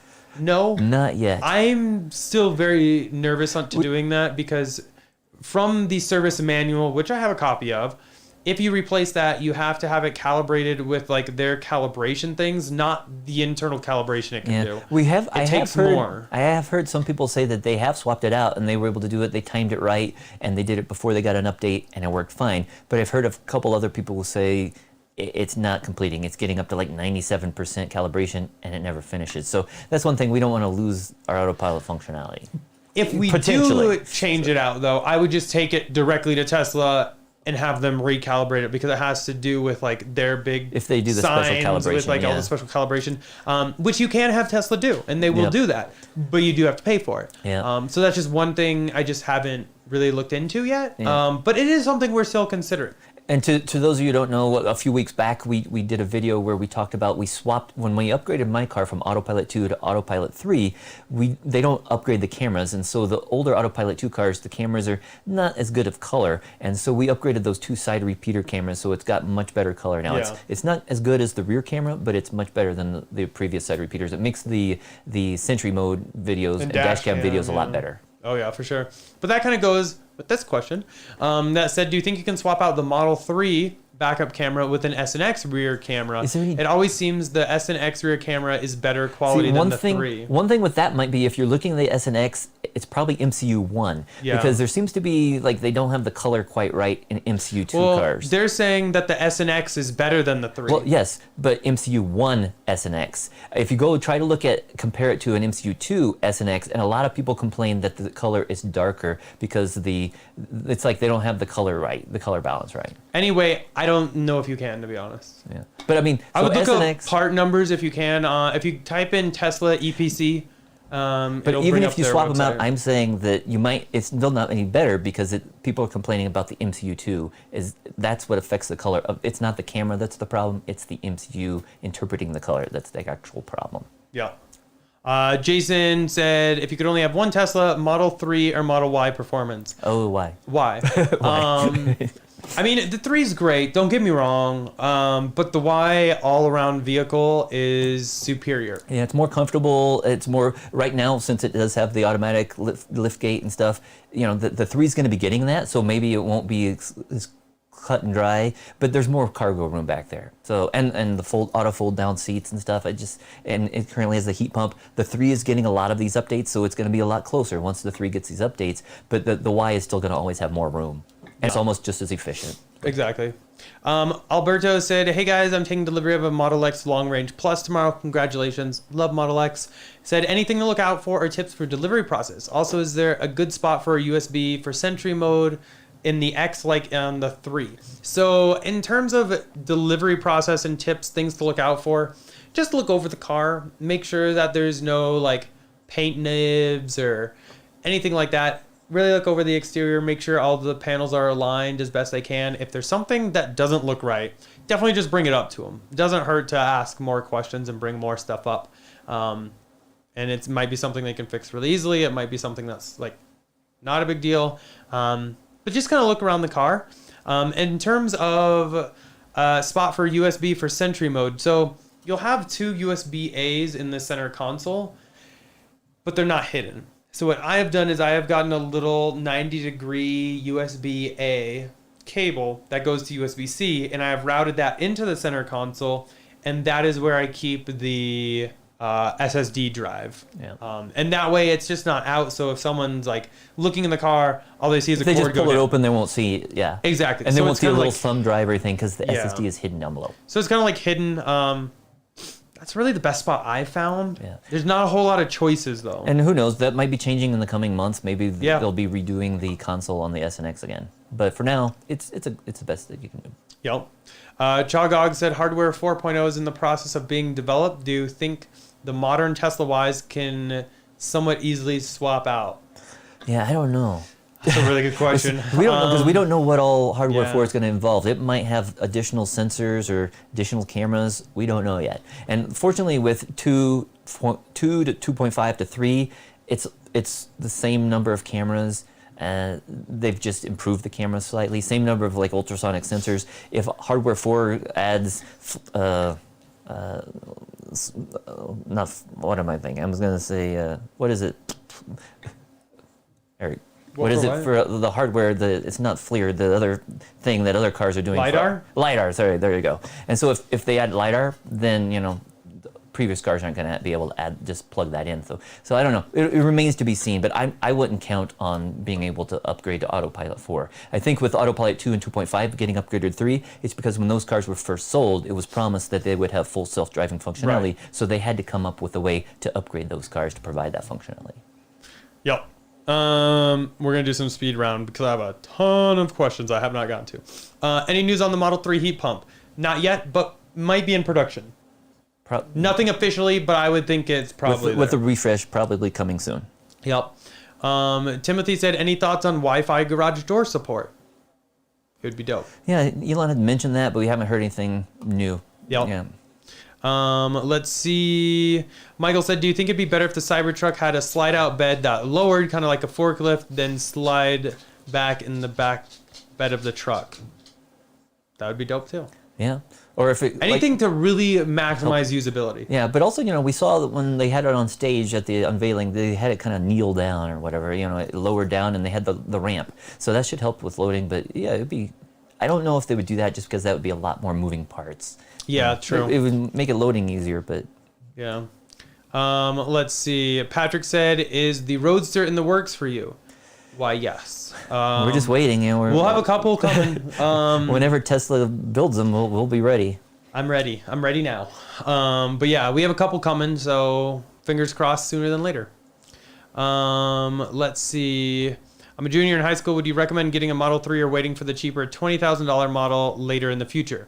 I mean, depends on your budget, I guess. Yeah, I guess it's really where it if you depends can on. do it or your parents can help you get it, then I would get it now. But otherwise, it's probably going to be a couple years before that 20,000 one comes out. Or look at, an older Model 3. Or not Model S, sorry. Or even a used 3. Yeah, because you can get an old model, 2013, 2012. It's not going to have all the functionality, but you can get one of those for cheaper than a Model 3. Layden, come say hi to the people. Come say hi. She's giving This is kisses. Layden. She's a puppy. She's not really. She's like 3, but she'll always be a puppy. Yeah. Let's see. Which Tesla would offer a hardware 3 upgrade without full self-driving purchase for older Model 3? Which Tesla would. Yeah. I mean, without full self-driving purchase, I don't know if it would really do much. Yeah. We have heard of some people saying they did get the full self-driving hardware upgrade, even though they didn't purchase the software, which is weird. I think when they were first doing the early MCU1 to MCU2 upgrades, they only had a kit that also included hardware 3, and so some people lucked out. But yeah, it would be nice. But again, there's not a lot of functionality, I guess. If you don't buy full self-driving, you don't need the brand new full self-driving hardware. Yep. The ugly Korean. I mean, that's your username. Is that his username? That's the username. Okay. Don't. You can call people names. I mean, I'm not calling anybody And here's names. Kid. It said, you two willing to make a video of how hard or easy it is to get into a locked 3 or wide glove box?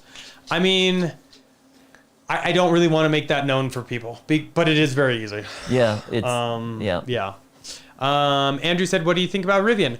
I thought they were pretty dope until they started literally stealing trade poaching all of secrets. Tesla's secrets and employees. I don't mind if people poach employees the right way, but if you poach employees that also are bringing you trade secrets from the company, I have problems with that. Yeah.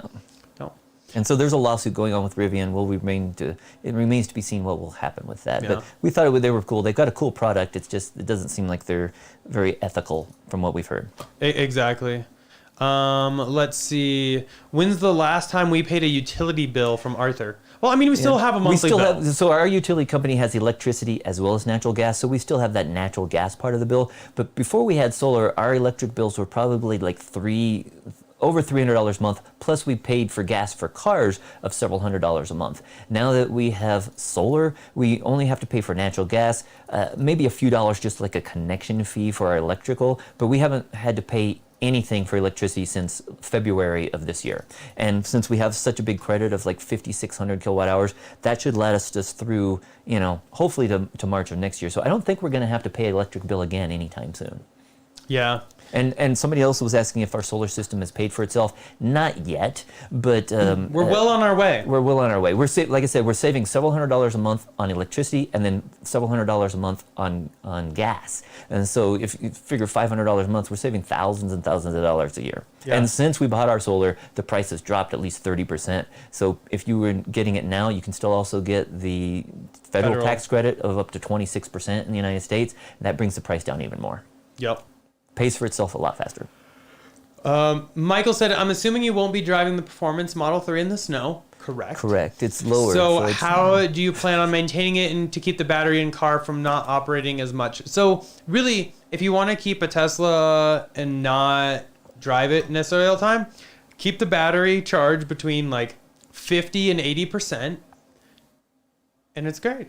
Yeah, and we don't always keep that one plugged in. So we have 4 Teslas in the garage. We only have 3 wall connectors that are load balanced. So we just plug that one in every once in a while. Luckily, you can check the battery level from the app, but it doesn't drain that fast. And so, we just plug it in when it needs it. But also in Colorado, I might still take it out in the winter because the nice thing is we might have 20 degrees and 2 feet of snow one day, and the next day the snow might all thaw out and it's 80 degrees. Yeah. It's very weird here in Colorado. So sometimes it might still go out. Yeah. We just took it out like last week. So. Yeah, I actually drove it to and from work several times this week. Yep. So yeah, and we took it up to Superior last Sunday. Oh, so yeah, that's right. We just took it up to the new V3 Supercharger in Superior. So we take it out. Yep. Let's see. Wow, a lot of people had a question about Rivian. Wow. Let's see. Paul said, do you think we'll finally get an update on a Model Y rear-wheel drive before the end of October? Oof. I don't know. I mean, being that we haven't seen anything yet isn't a great sign. Yeah, but it's like, I don't know. Not gonna lie. Yeah. It would be nice for those people who are waiting. Yeah. And I could see that coming before like the 7-seat version.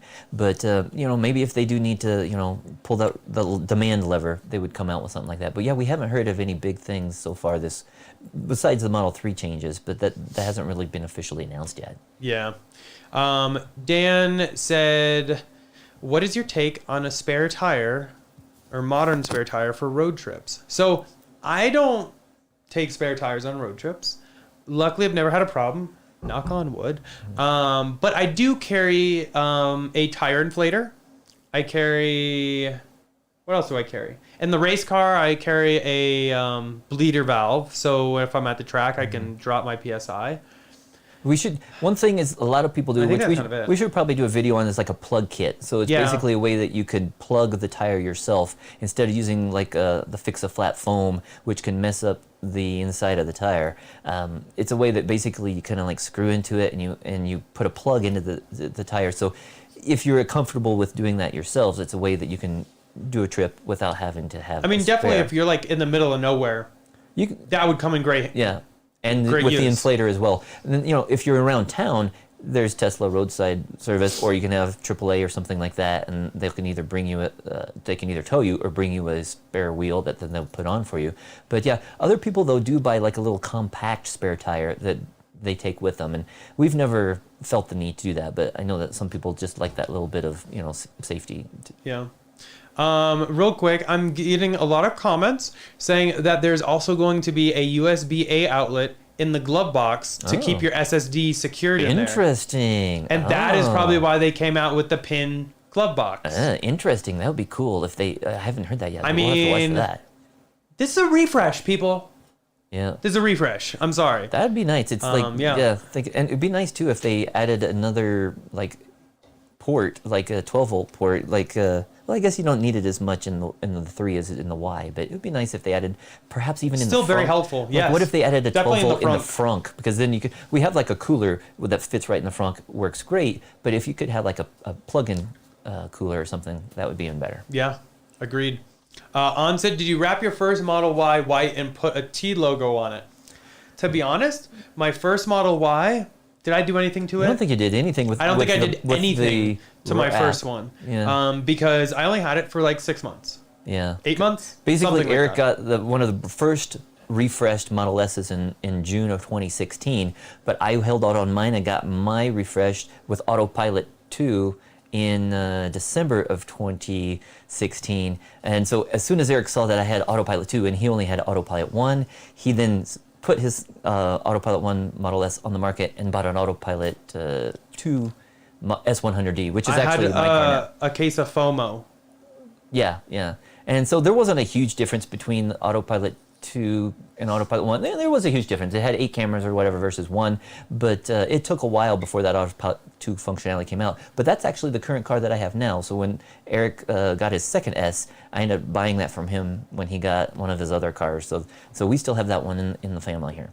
So, and it's doing great. It's like a new car since we got the MCU2 upgrade. I think the first like big thing I did is I blacked out an S. Or no. Is that the one I did? My first S, I had all the chrome painted black. Yes. Oh, that was not a good experience, though. And then I had it wrapped, just as clear bra. I didn't do anything special to it. But the one he has now, I actually wrapped that like the color shift green. Green to gold color shift. And I thought that was really dope. I love that one. And then when I got it, we removed that and we put on the matte paint protection film. It's like Expel Stealth. And then it does have the Tesla logo on that. So currently we have both the Y and the S look like that with the logo on the side. And it's cool because we were driving around over the weekend and somebody noticed us. Where were we? We were just at a shopping center not too far away. It's like people recognize us and they were like honking and texting us and saying, hey, we just saw you. Yeah, it's pretty awesome. Let's see. Cham said, convince my work buddy to get a Y. She got it delivered this week. Cool. Claps in chat. Congratulations. Yeah. I wish more people at my office would get one, but it is what it is. I at least have another Model 3 that has joined, and I don't know. Hopefully soon more will follow. I think a couple of employees want like a Cybertruck eventually. So. Yeah. Oh, I see. Somebody, James is saying it would be nice if they had 12 volt in the front of the 3, or even like the S, because if you have like an e-scooter or some sort of thing like that, then you could charge it while you're driving around. That would be great. Yeah, I would love that. That would be really awesome. Ronald said, "Is third row Y anywhere near ready? Do you believe?" I don't. Third row Y and rear wheel drive Y, crickets. I still think it would be easy to do a rear wheel drive. It wouldn't be any hardware. All they have to do is leave off the front drive unit. For the 7-seater Y, that's going to require new seats. And as we did a video several months ago where we tried taking these exact seats from a Model X and we put them in the back of a Model Y, it didn't fit. So they would have to have smaller seats than this, and our legs were up against, the rear hatch, and I don't know. They would have to do a lot, I think, to make that. They're going to have to modify the Y, I think, in order to make a 7-seater. Definitely, a lot of modifications. And still, you'd have to be short to fit in the back. Yep. Jonathan said, "I've been inspired to change jobs into becoming a Tesla solar roof installer. I have my second interview tomorrow. Wish me luck." Nice. Best of luck, Jonathan. That would be awesome. Yeah. Jealous. Maybe one day we will get solar roof here and we'll just call you up. Yeah. We like it. It's still up there. I love the solar roof, but the one thing that I absolutely love about solar panels is the modularity. Yeah. Is that a word? And you can change it later. Whereas once you get a solar roof, it's like they put it on, you can't. It's like not done, easily. It would be a lot harder. Whereas like us, we got one system and we're like, hey, we can now get more because our solar or our utility provider limits us, and we couldn't get the current size system we wanted originally. We got as big as we could. Once we proved we used it all, we could get a bigger one. And if we did that with solar roof, we would still be stuck with like the smaller system. Adding is just not as feasible. Solar roof, though, it's beautiful. It looks great. It looks amazing. I wish it was a little more affordable. For us, the return on investment would have been like 28 years or something, just because of the price. But with regular solar panels, some of them are only going to be like 5 or 6 years before it's all paid off. Exactly. Well, we paid it off already, but our return on investment, to break even, I guess, is what it would be called. Yes. And it's already been 2 years. Can't believe it's already been 2 years. Yeah. That's wild to me. We should do like a follow-up video and go over the stats and stuff like that one of these days. And we've been meaning to do some more solar videos and follow-ups and everything, but we've been waiting until we could get things figured out. We're trying to the new transformer with the new transformer before we just the inverter issue. So we should do that. Once we get those resolved, we can come back with some numbers and say how it's been and show some of these break-even values and stuff like that. Exactly. Now somebody was asking about the supercharger in the back. It is a real supercharger. It's a real V2, not V3. So this is a really heavy cord. It's probably like 10 pounds. It's heavy. Something. It's a beast. So, that actually used to be a store display. It's got working lights. It's actually got all the innards and everything. It's got a really nice base. But I'm going to drop that video in chat if you want to watch and see where we got that and how that came to be. It was pure luck, basically. Yeah, and a lot of money. True. But it actually fits in the back of Model S, so there's that too. Let's see. I'm getting hardware 3 without FSD next week. I requested an MCU upgrade. They do the Autopilot 3 as well as the package for free. Standard procedure, they told me. Oh, so maybe they still just have that same kit, and they might still. So that might be a way to get upgrade. I don't. They might do the hardware, but if you don't buy the software, it might not really do much more functionality. So. Yeah. Alton said, "Do you think Model 3 will have a plaid option, and if so, what sort of timeline would you guess?" I would guess that they would not be doing that. Reason being, if you can make a Model 3 as fast as Model S, why would anyone buy a Model S? Yeah. Well, we haven't seen the Plaid S though. You still have like the roomier cabin and everything, but they would be really kind of shooting themselves in the foot. Yeah. Also with like the Roadster coming out and everything like that, I don't really see them doing much in terms of speed or acceleration in 3 anytime More soon. than they already have. I mean, it's Yeah. already pretty good. Like, They've dropped it so much as it is. Yeah. We experienced one of the first performance Model 3s delivered in the state of Colorado. Oh, yeah. Huge shout out to Greg for Yep. helping us with that. And we have a performance Model 3 now. I have seen the new performance Model 3s. And the funny thing is the first one we saw and the one now can all go like 3.2, 0 to 60. So that's still pretty dang crazy. and the performance Y is like 3.3. Can neither confirm nor deny. Let's see. Miss T said, did you lease or buy your solar panels? We bought our panels straight out, so we did pay them. You know, we got to pay it in 2 payments. Basically, we had to put 50% down, I think, when they came out and started the installation, and then we had to pay the other 50% once they had completed or whatever. And so that was a big chunk of change, but we just wanted to buy it straight out, and we did have some various credits, and then we had it was middle of the year, but once we got it installed, then we can file for our taxes, and we can get like 30% of that back. So while it was a big chunk of change, that made for a really nice tax or income tax refund the following year. And then again, when we added more to our system at the end of last year, we got it installed, and then I was able to file for that again, and we got again like another $3,000 back just for installing solar. At the time, it was like 30% when we got it installed. Now, if you get solar installed, it's like a 26% income tax credit that you can get back. And there are options. You know, not everybody can afford to do that, so you can finance it. I think there are some companies that you can do that through, or you might look into like a home equity line of credit, where, you know, if you already have that enough equity in your house, you can kind of borrow from it and then pay it off that way if you like. Or you can just lease it. But we knew that we were going to keep it. So and you know, There's pros and cons to each method. Yeah. And some methods work better for others.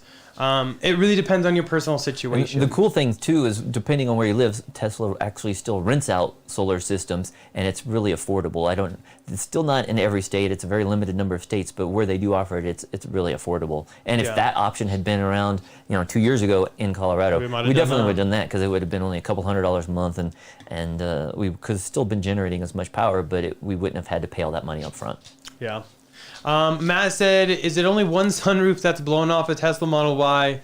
Was it a disgruntled employee? Was it a manufacturing flaw? Well, I mean, one thing that we saw is there was someone going through, and Tesla actually released a letter on it about sabotage. Yeah, and that could be totally unrelated. Could be totally unrelated. Yeah, but there's nothing's perfect. So there's defects some worse than others, but that is kind of, I can understand if that really happened, it would be very scary. I would want to kind of see it. So I've kind of followed that thread on Twitter. There's a couple threads, and one, nobody ever went and looked for the piece of glass or the shattered glass on the street, which is very odd to me. If something flew off of my car, I would pull over right immediately and made sure it didn't harm anybody else. Yeah. I find that sus. As far as how everything else is going, it's very odd. But I don't like for it to fly off. Yeah. I mean, it seems like you would have to be going pretty fast too, but not just because it's heavy, but it's like I don't know. Anyways, that's the only one we've heard weird. of. But there's been a few other issues in the past, but that's the only time we've heard of this one. So, an interesting one for sure. Yep. Michael said not Tesla related, but actually it kind of is. What do you think about the Ring doorbell and one that has the drone and flies around your house? Oh, that'd be cool. Well, the Ring doorbell, hopefully Tesla, when they tie into that, it works beautifully. I can't wait for that. As far as the drone, I'm pretty sure my dogs would eat it.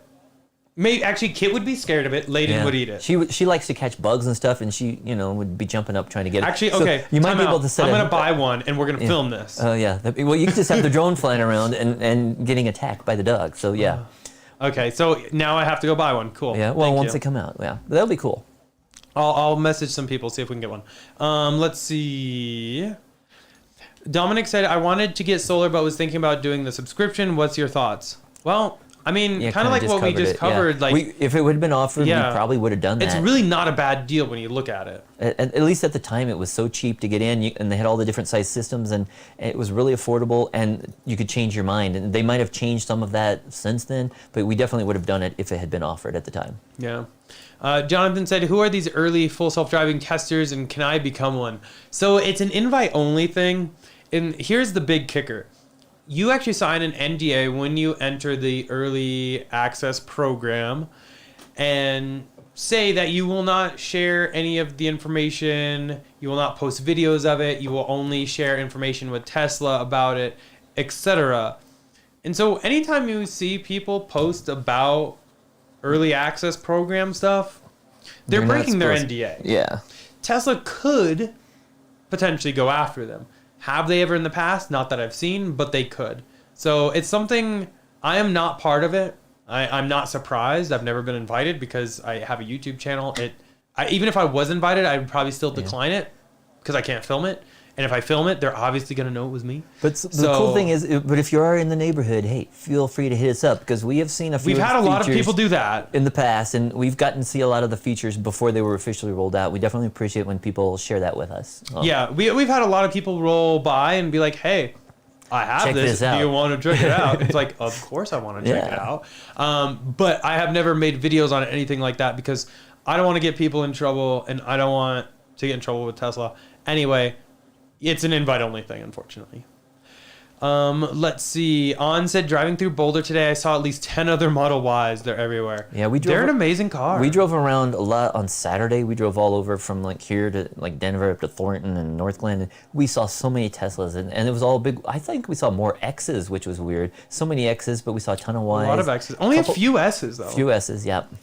So it's amazing, though. We're just seeing them everywhere nowadays. Yep. Let's see. Mike said, just joining in tonight. Great show. Thank you very much. Said, what is your take on lowering the Model Y performance with lowering springs? Will it bottom out on speed bumps and curbs, damage the battery from scraping? So I have lowered my Model 3 pretty much as far as you could go. I don't know if you could really go any lower. And yes, you will bottom out on speed bumps if you're not careful. I cannot go up curbs for driveways in that car. You just have to be careful. As far as the Model Y, it really depends on how low you lower it, because you do sit up higher. So it's really kind of up to you. For Model Y, I don't really view it as much of like a race car as I do the Model 3. So for that one, if I was going to do anything, I would do like a comfort spring or something. I would love to do air suspension on it, but probably not going to happen. But I would do something like a comfort spring. That maybe is a little bit more springy than OEM, so it kind of absorbs some of the bumps a little bit. I don't think you would really lower much on that. Yep. So I think you'd probably be okay. So yeah, see, it's at 37 after ATL's own. I don't know if that's Atlanta or something, but he's asking, he's considering a pre-owned Model S in terms of hardware. Is there going to be much difference between 2018, 2019, 2020? If so, what's the furthest back? It depends. So I still have a 2017, and now that we've got it upgraded with MCU2, it's almost the same as a 2020, except for it doesn't have like the Raven suspension, and it doesn't have like that increased range, like the 400-mile range. I still get like 330, which is still pretty good. So I guess I would ask, is range everything to you? Do you want the 400-mile? Then you're probably going to want that 220 long range. What is he looking at, an S or? Yeah, Model S. Yeah. So probably if you want like the 400-mile range or 370-mile range, then you're going to want like a 2020. If you don't care much about range, but you still want that Raven suspension, then look at a 2019. If neither one of those is that important to you, you can definitely get a 2018. It should already have, if it's built since like March of 2018, it should already have that MCU2 up there, MCU2 hardware in there, and it would also already have Autopilot 2.5. And so you should be able to get upgraded to Autopilot 3 if you needed it at a later date, if it didn't already have it. So 2018 is still good, and even 2017 is going to be, there's really not a huge difference now that you can do that MCU upgrade. The 2017, 2018 should be almost equivalent, so you might be able to get a 2017 at a lot cheaper price than a 2018 be almost the same car. Technically, you could even get an early 2017 car. If you find them, they're quite rare, but some of the 2017 Model S's will still have free unlimited supercharging that is transferable. There are very few of those, but if that car was ordered before January 15th of 2017, then that free supercharging stays with that car for the life of the car, so you might be able to get that. But I think that was limited to 90 batteries, 90D or lower, so if you're looking for like 100 or a long range, then that's not going to have the transferable supercharging. Yeah. There's so many different little like edge cases. Let's see. Chris said lug pattern and spacing same on 3 and Y. I'm thinking about a Titan 7 for the wheels on the Y. So yes, but your offsets are going to be different. So T-Sportline actually has it really laid out nicely. If you just like click on something and click on wheel guide, you can really see everything there. Your Model Y wheels are going to have offsets of like plus 45, or even that's 40 to 48 because of the width. But your Model 3s are going to have plus 40s. So I'd be more concerned with the offset. I really haven't played around in switching from car to car. But also something to be concerned about is the load limit. Exactly, on 3 to Y. The Model 3 wheels they don't have like the load weighting or the load limit necessarily of the wheels that they would not be safe to put on the Model Y. Yep, exactly. Just because the Model Y is a heavier car. Just check on the load limit. Yep. And then I see John with the $2 super chat, much appreciated, said, check your video, it's freezing. Uh-oh. My internet still says it's okay. Let's do a speed test real quick. Can I get a thumbs up in chat if you guys... I still see it just fine on mine, see it okay? So hopefully, maybe that's just John, but mine's still working fine. I just don't want this thing to cut out. I thought I had fixed all the issues, so I hope it doesn't cut out, but I'm just saying. Hopefully it doesn't. We're running a speed test. Hopefully it's okay. John also said, set your supercharger up to dispense beer. Yeah. Ooh, I would get so wasted. What if we did it with seltzer. White Claws? Yeah, I was going to say seltzer. Hard seltzer. White Claws. Oh, man, that would be fun. That's actually a really good idea. Okay, I'm going to have to... I'll think about that one. Sorry, I'm thinking about it. Yeah, some other people are saying the video is fine, so it might just be on his end, because I'm watching it too, and it seems fine. Cool. I know we have had issues in the past, but like Eric said, he redid this video, his whole computer, actually. Computer. So hopefully we're not going to have problems like that anymore. We better not go down on this thing, because I just spent a ton of time and a ton of money on it. Yeah. Let's see. Frank actually has a good question that makes me curious too. Has anyone heard how long a single piece casting takes to make? I have not heard that. I'm really curious about that. Like a couple minutes? Yeah. I know I did. Is it a couple hours? Yeah. It's a really good question. I do know that that's the equipment they are going to be installing with Gigafactory in Berlin as well. Yep. So that they're going to be starting out with those. But I'm thinking we're going to see those in the U.S., in the Fremont factory a lot sooner. Yeah. Maybe this quarter. Let's see. Robin said, do you think it's worth exchanging a 2020S with Plaid next year once it releases, mainly for range and faster charging speeds? A Plaid is going to be a lot more expensive. Exactly, and it's really going to come down to what works for you. And to what be your honest, current car is too. What's his current car? Because if it's a 2020S. But what? Oh, performance or not? I don't know. There's not. I don't think there's. Well, I don't know. I guess it will have different batteries, so it will charge faster. But I don't know if this is going to be worth it price wise. Price wise, exactly. I mean, it really is what works for you too. Is that range really needed? Yeah. That I think is the biggest question a lot of people have to ask themselves. Is we have done just fine with the 330 on the S. Yeah. Or the 300 on the Y. So it's a 2017 S100D. Yep. And like I was saying, it's almost equivalent to a 2018 car. Almost, it's missing the suspension of a 2019, and it doesn't have the range of a 2019 or 2020, but it's still like a brand new car, especially with that MCU and the Autopilot 3 upgrade. So, I mean, it's really on what works best for you. Do I think it's worth it? If I had a brand new 2020, I can't say I wouldn't because I've done it. But It's really what works for you. That's one thing. So concerning charging speed, I forgot to mention that when we were going through all those 2018 1920s. But basically, my 2017 S100E can actually charge up to 200 200 kilowatts now at a V3 supercharger. When it first came out, it was limited to like 120. If you do have like a Raven and the newer like 2020 cars, they can charge it up to 250. That's not going to be a huge difference though. But if you are at a V3 supercharger and your stated charge is low enough and the temperature is low enough, you can hit 250, but it's only going to be for a few minutes, so there's still not a huge difference now between like 200 kilowatts and 250. Yeah. And cool thing too about the hundreds is they don't limit it. Some of the older cars with a 90 or 75 kilowatt hour battery, they've been like reduced in how fast they can charge. I haven't heard of a single 100 battery that has that issue yet. Yeah, I have not heard anything with 100, so I definitely like the hundreds. Speaking on that note though, ATLS Owen said, considering a pre-owned Model S, in terms of hardware, is that what you were answering? That's the 2018, 2019. Yeah. Okay, so that's what you were going through? Yeah. Okay. So, I mean, if you can swing 100 battery, I would go with that. Yeah, newer. Yeah. Yeah. Which, 2018? Or like I said, 2017 is built pretty close to 2018. And you can get it upgraded, but if it depends on the price difference between the two. Exactly. But you can upgrade the MC2 if you need to. Yep. And then somebody said, should we buy a Model 3 now or wait for the refresh? When is it happening? It's happening now. Yeah. That being said, though, Tesla loves to add things and remove things at will. Yeah. So, and if you buy, there might be something still yet to come that we don't know. Yeah. You have to, Tesla, you have to buy the car when you're fully satisfied with what it includes. It's currently offered, yeah.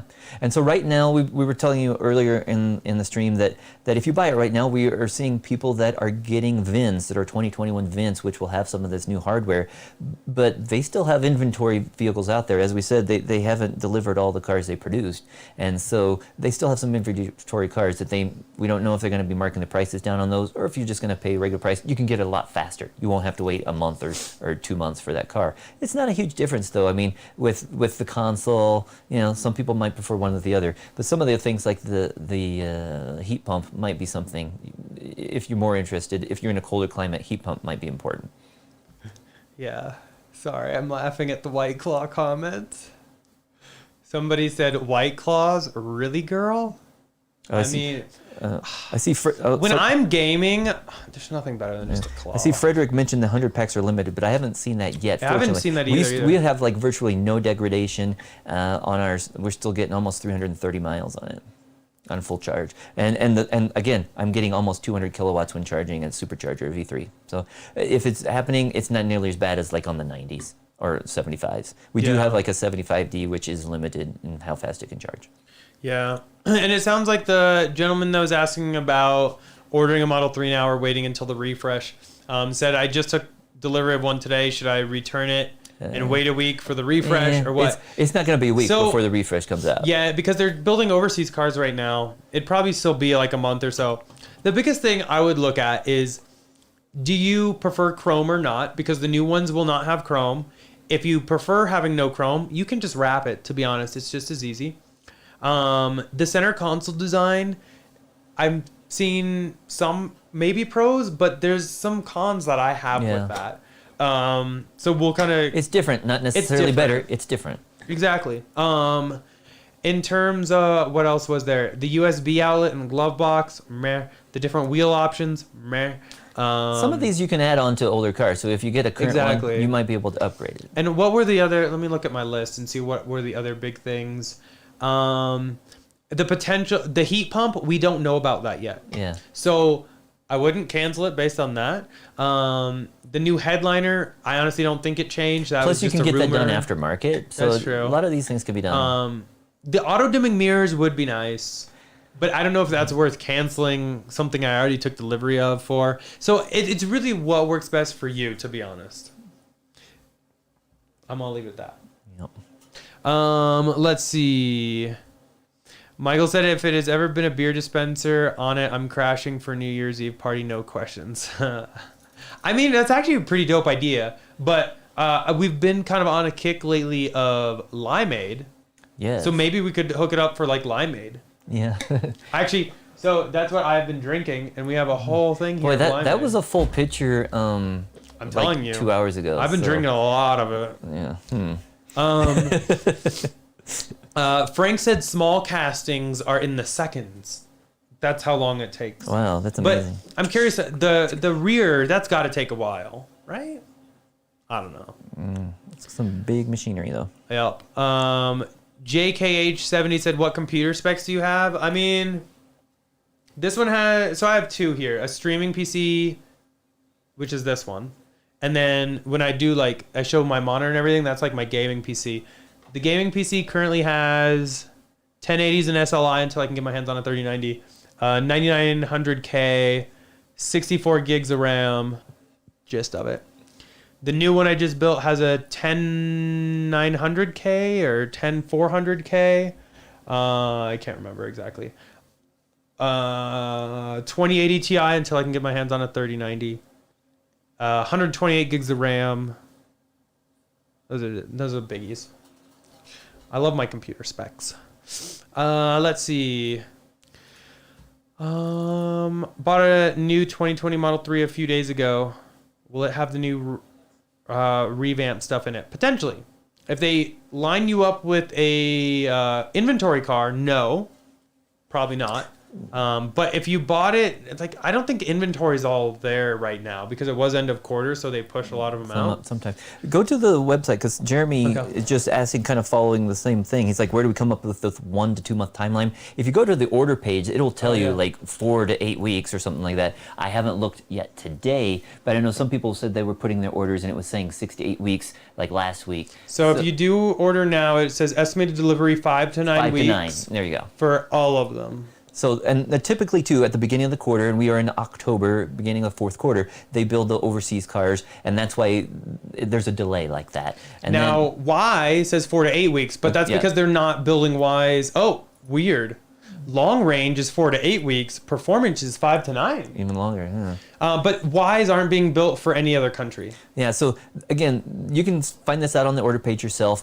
That's kind of a worst case scenario. Typically, it's going to be on the shorter end since they've ramped up production. And even though it says like 4 to 5 weeks minimum, they still have inventory cars. So there's several thousand inventory cars out there around the country that, you know, if it matches your build, they can match it up with you. And you could get a lot sooner than that, but it's going to be the, you know, the 2020 build that was made a couple weeks ago before they switched over to the new 2021 build.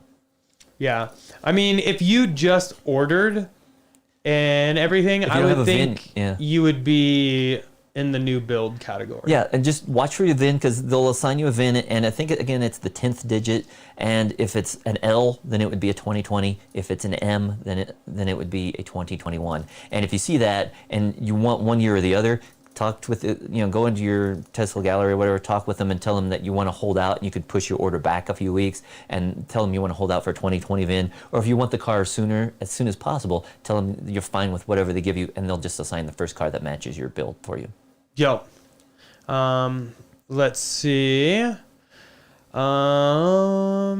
Is it possible that the Model Y can get the new center console that the Model 3 is getting? We'll find out. We'll be finding out. Oh, and JF pointed out that they do have the Model Y in Canada. So, but it's pretty much, it's almost the same build as the United States. There's a few small differences, but yeah, they can build that at the same time. They don't have to switch over like they do for European and other countries. I misspoke. I meant North America. Yeah. My bad. There's other countries in North America besides the United States. Yes, there are. And some, I'm not going to get, okay, I'm just going to drop it. But yes, some are actually very nice. Canada's an amazing place. Let's see. A lot of people are voting for a Tesla beer dispenser. It's a lot of people. Let's see. Trying to see what other comments are here that we haven't really done too much. Someone said, Sandy said 30 seconds for the rear casting. That's wild. To be able to put molten metal in there, cool it enough to be able to pull it out in 30 seconds is mind-blowing. I would love to see that in person. Yeah, a couple of people talk about the Cybertruck, and they're saying how they really want the Y, but the Cybertruck is going to be a great deal because it is. I couldn't believe the price when it came out. I thought it was going to be at least $10,000 more, and while there is like at least a year wait for it, it's amazing what it offers. Exactly, but when we look at the price, we also have to remember they don't need stamping for the body panels. Yeah, and paint. Exactly, they don't need paint. So that is, I think, a big cost savings for Tesla. And also, it sounds like it's going to have the new 4680 battery, so those going to be even cheaper. And so yeah, it's the Cybertruck is really going to be a good deal. It'll be interesting how they start bringing those technologies and manufacturing methods to the other vehicles as well. Because otherwise, everybody's going to order Cybertrucks going forward. I mean, I'm not going to lie. As soon as I get my Cybertruck, I'm selling my Model Y. Yeah. The only thing is not everybody has room for Cybertruck. That is a big vehicle. And also, not everybody wants... It's going to have a bigger battery, especially if you get the tri-motor. But, some people want a smaller car. Especially in Europe, they're going to need something smaller in Europe. So that's why they're coming out with a modified Y there. And they're probably going to have a smaller truck eventually after the Cybertruck. Yeah, I mean... I'm so excited for a Cybertruck. It's not even funny. So fortunately, we have a big garage, so we were ready for it. We actually that garage was built. We for actually a big car. have a few Cybertruck inspired modifications to our garage coming soon. Leaked. Yeah, there you go, Diego. coming one of these days. Chris said Cybertruck wrap party. I'll drive out from San Diego. Deal. We'll have some fun with it.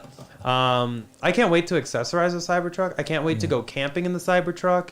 I can't wait to have a Cybertruck. I'm going to go to Home Depot and fill it with bricks, maybe. I don't know. Well, remember, yeah, we'll see. I don't know. I've never had a truck. I've never had something that's like that built and like that durable. Yeah, but it was cool because we went to the Cybertruck event last year. We got to do the test ride, and it was nice. It was very spacious on the inside. I wasn't a fan of that fold down seat for the front bench, but typically you're not going to have 6 people. We're not going to have 6 people in there, so we wouldn't have to worry about that. But there was a lot of headroom back there, a lot of leg room. It was nice. I didn't know about the faux marble dashboard, but we could cover that up with carbon fiber or something like that. Yeah, we'll definitely carbon fiber. I think they'll probably change that before it comes to market anyways, but it was still pretty nice, and I just couldn't believe how the price, again, and the performance that it's going to have at that price. It's going to be a tough one to beat, for sure. Let's see, a lot of people asking about the Tesla Semi now too. Any idea when it's going to come out? I mean, hopefully they start delivering some soon. Hopefully sometime in 2021. They're not. I don't think you're going to see anything this year, but since the Austin's coming online next year, I think that's going to be one of the first vehicles they build there. Yep. And Proximio said, "Are you going to purchase it and review it?" Probably not going to purchase it. Yeah. Am I going to review it? You bet. Yeah. I wonder, would that fit in the garage? It's not. It's way too tall for the garage. Too tall? Yeah. What if we took off the topper? Well, we have solar too on top of the garage. No, it would not fit. It's still too big. Okay, so Sorry. I need somebody who can build a new garage. Yeah. No, I'm just kidding. It probably wouldn't be a great idea for us to purchase one anyway, because there's only so much I could do with it when a company that really could utilize it should really have that one. Yeah. So, but I will be getting my hands on one to review it. That's As a daily sure. commuter, though, that just wouldn't be that efficient. It would be fun. Yeah, or it would be good for camping if you could put a wanted, camper or trailer or something like that. I wanted to get a semi with like a 40-foot trailer kind of behind it. One that has like a little lift I could put the Roadster in. Oh, yeah. See, maybe David's on board now. Some of them have little garages. Exactly. Back there. Yeah. It's a dope idea. Anyway, we have surpassed the 2-hour limit. Actually, it's not a limit, but the 2-hour mark. Yeah. And we are getting... And Eric has had tons of limeade, so I think it's probably time for a break. I need to be cut off.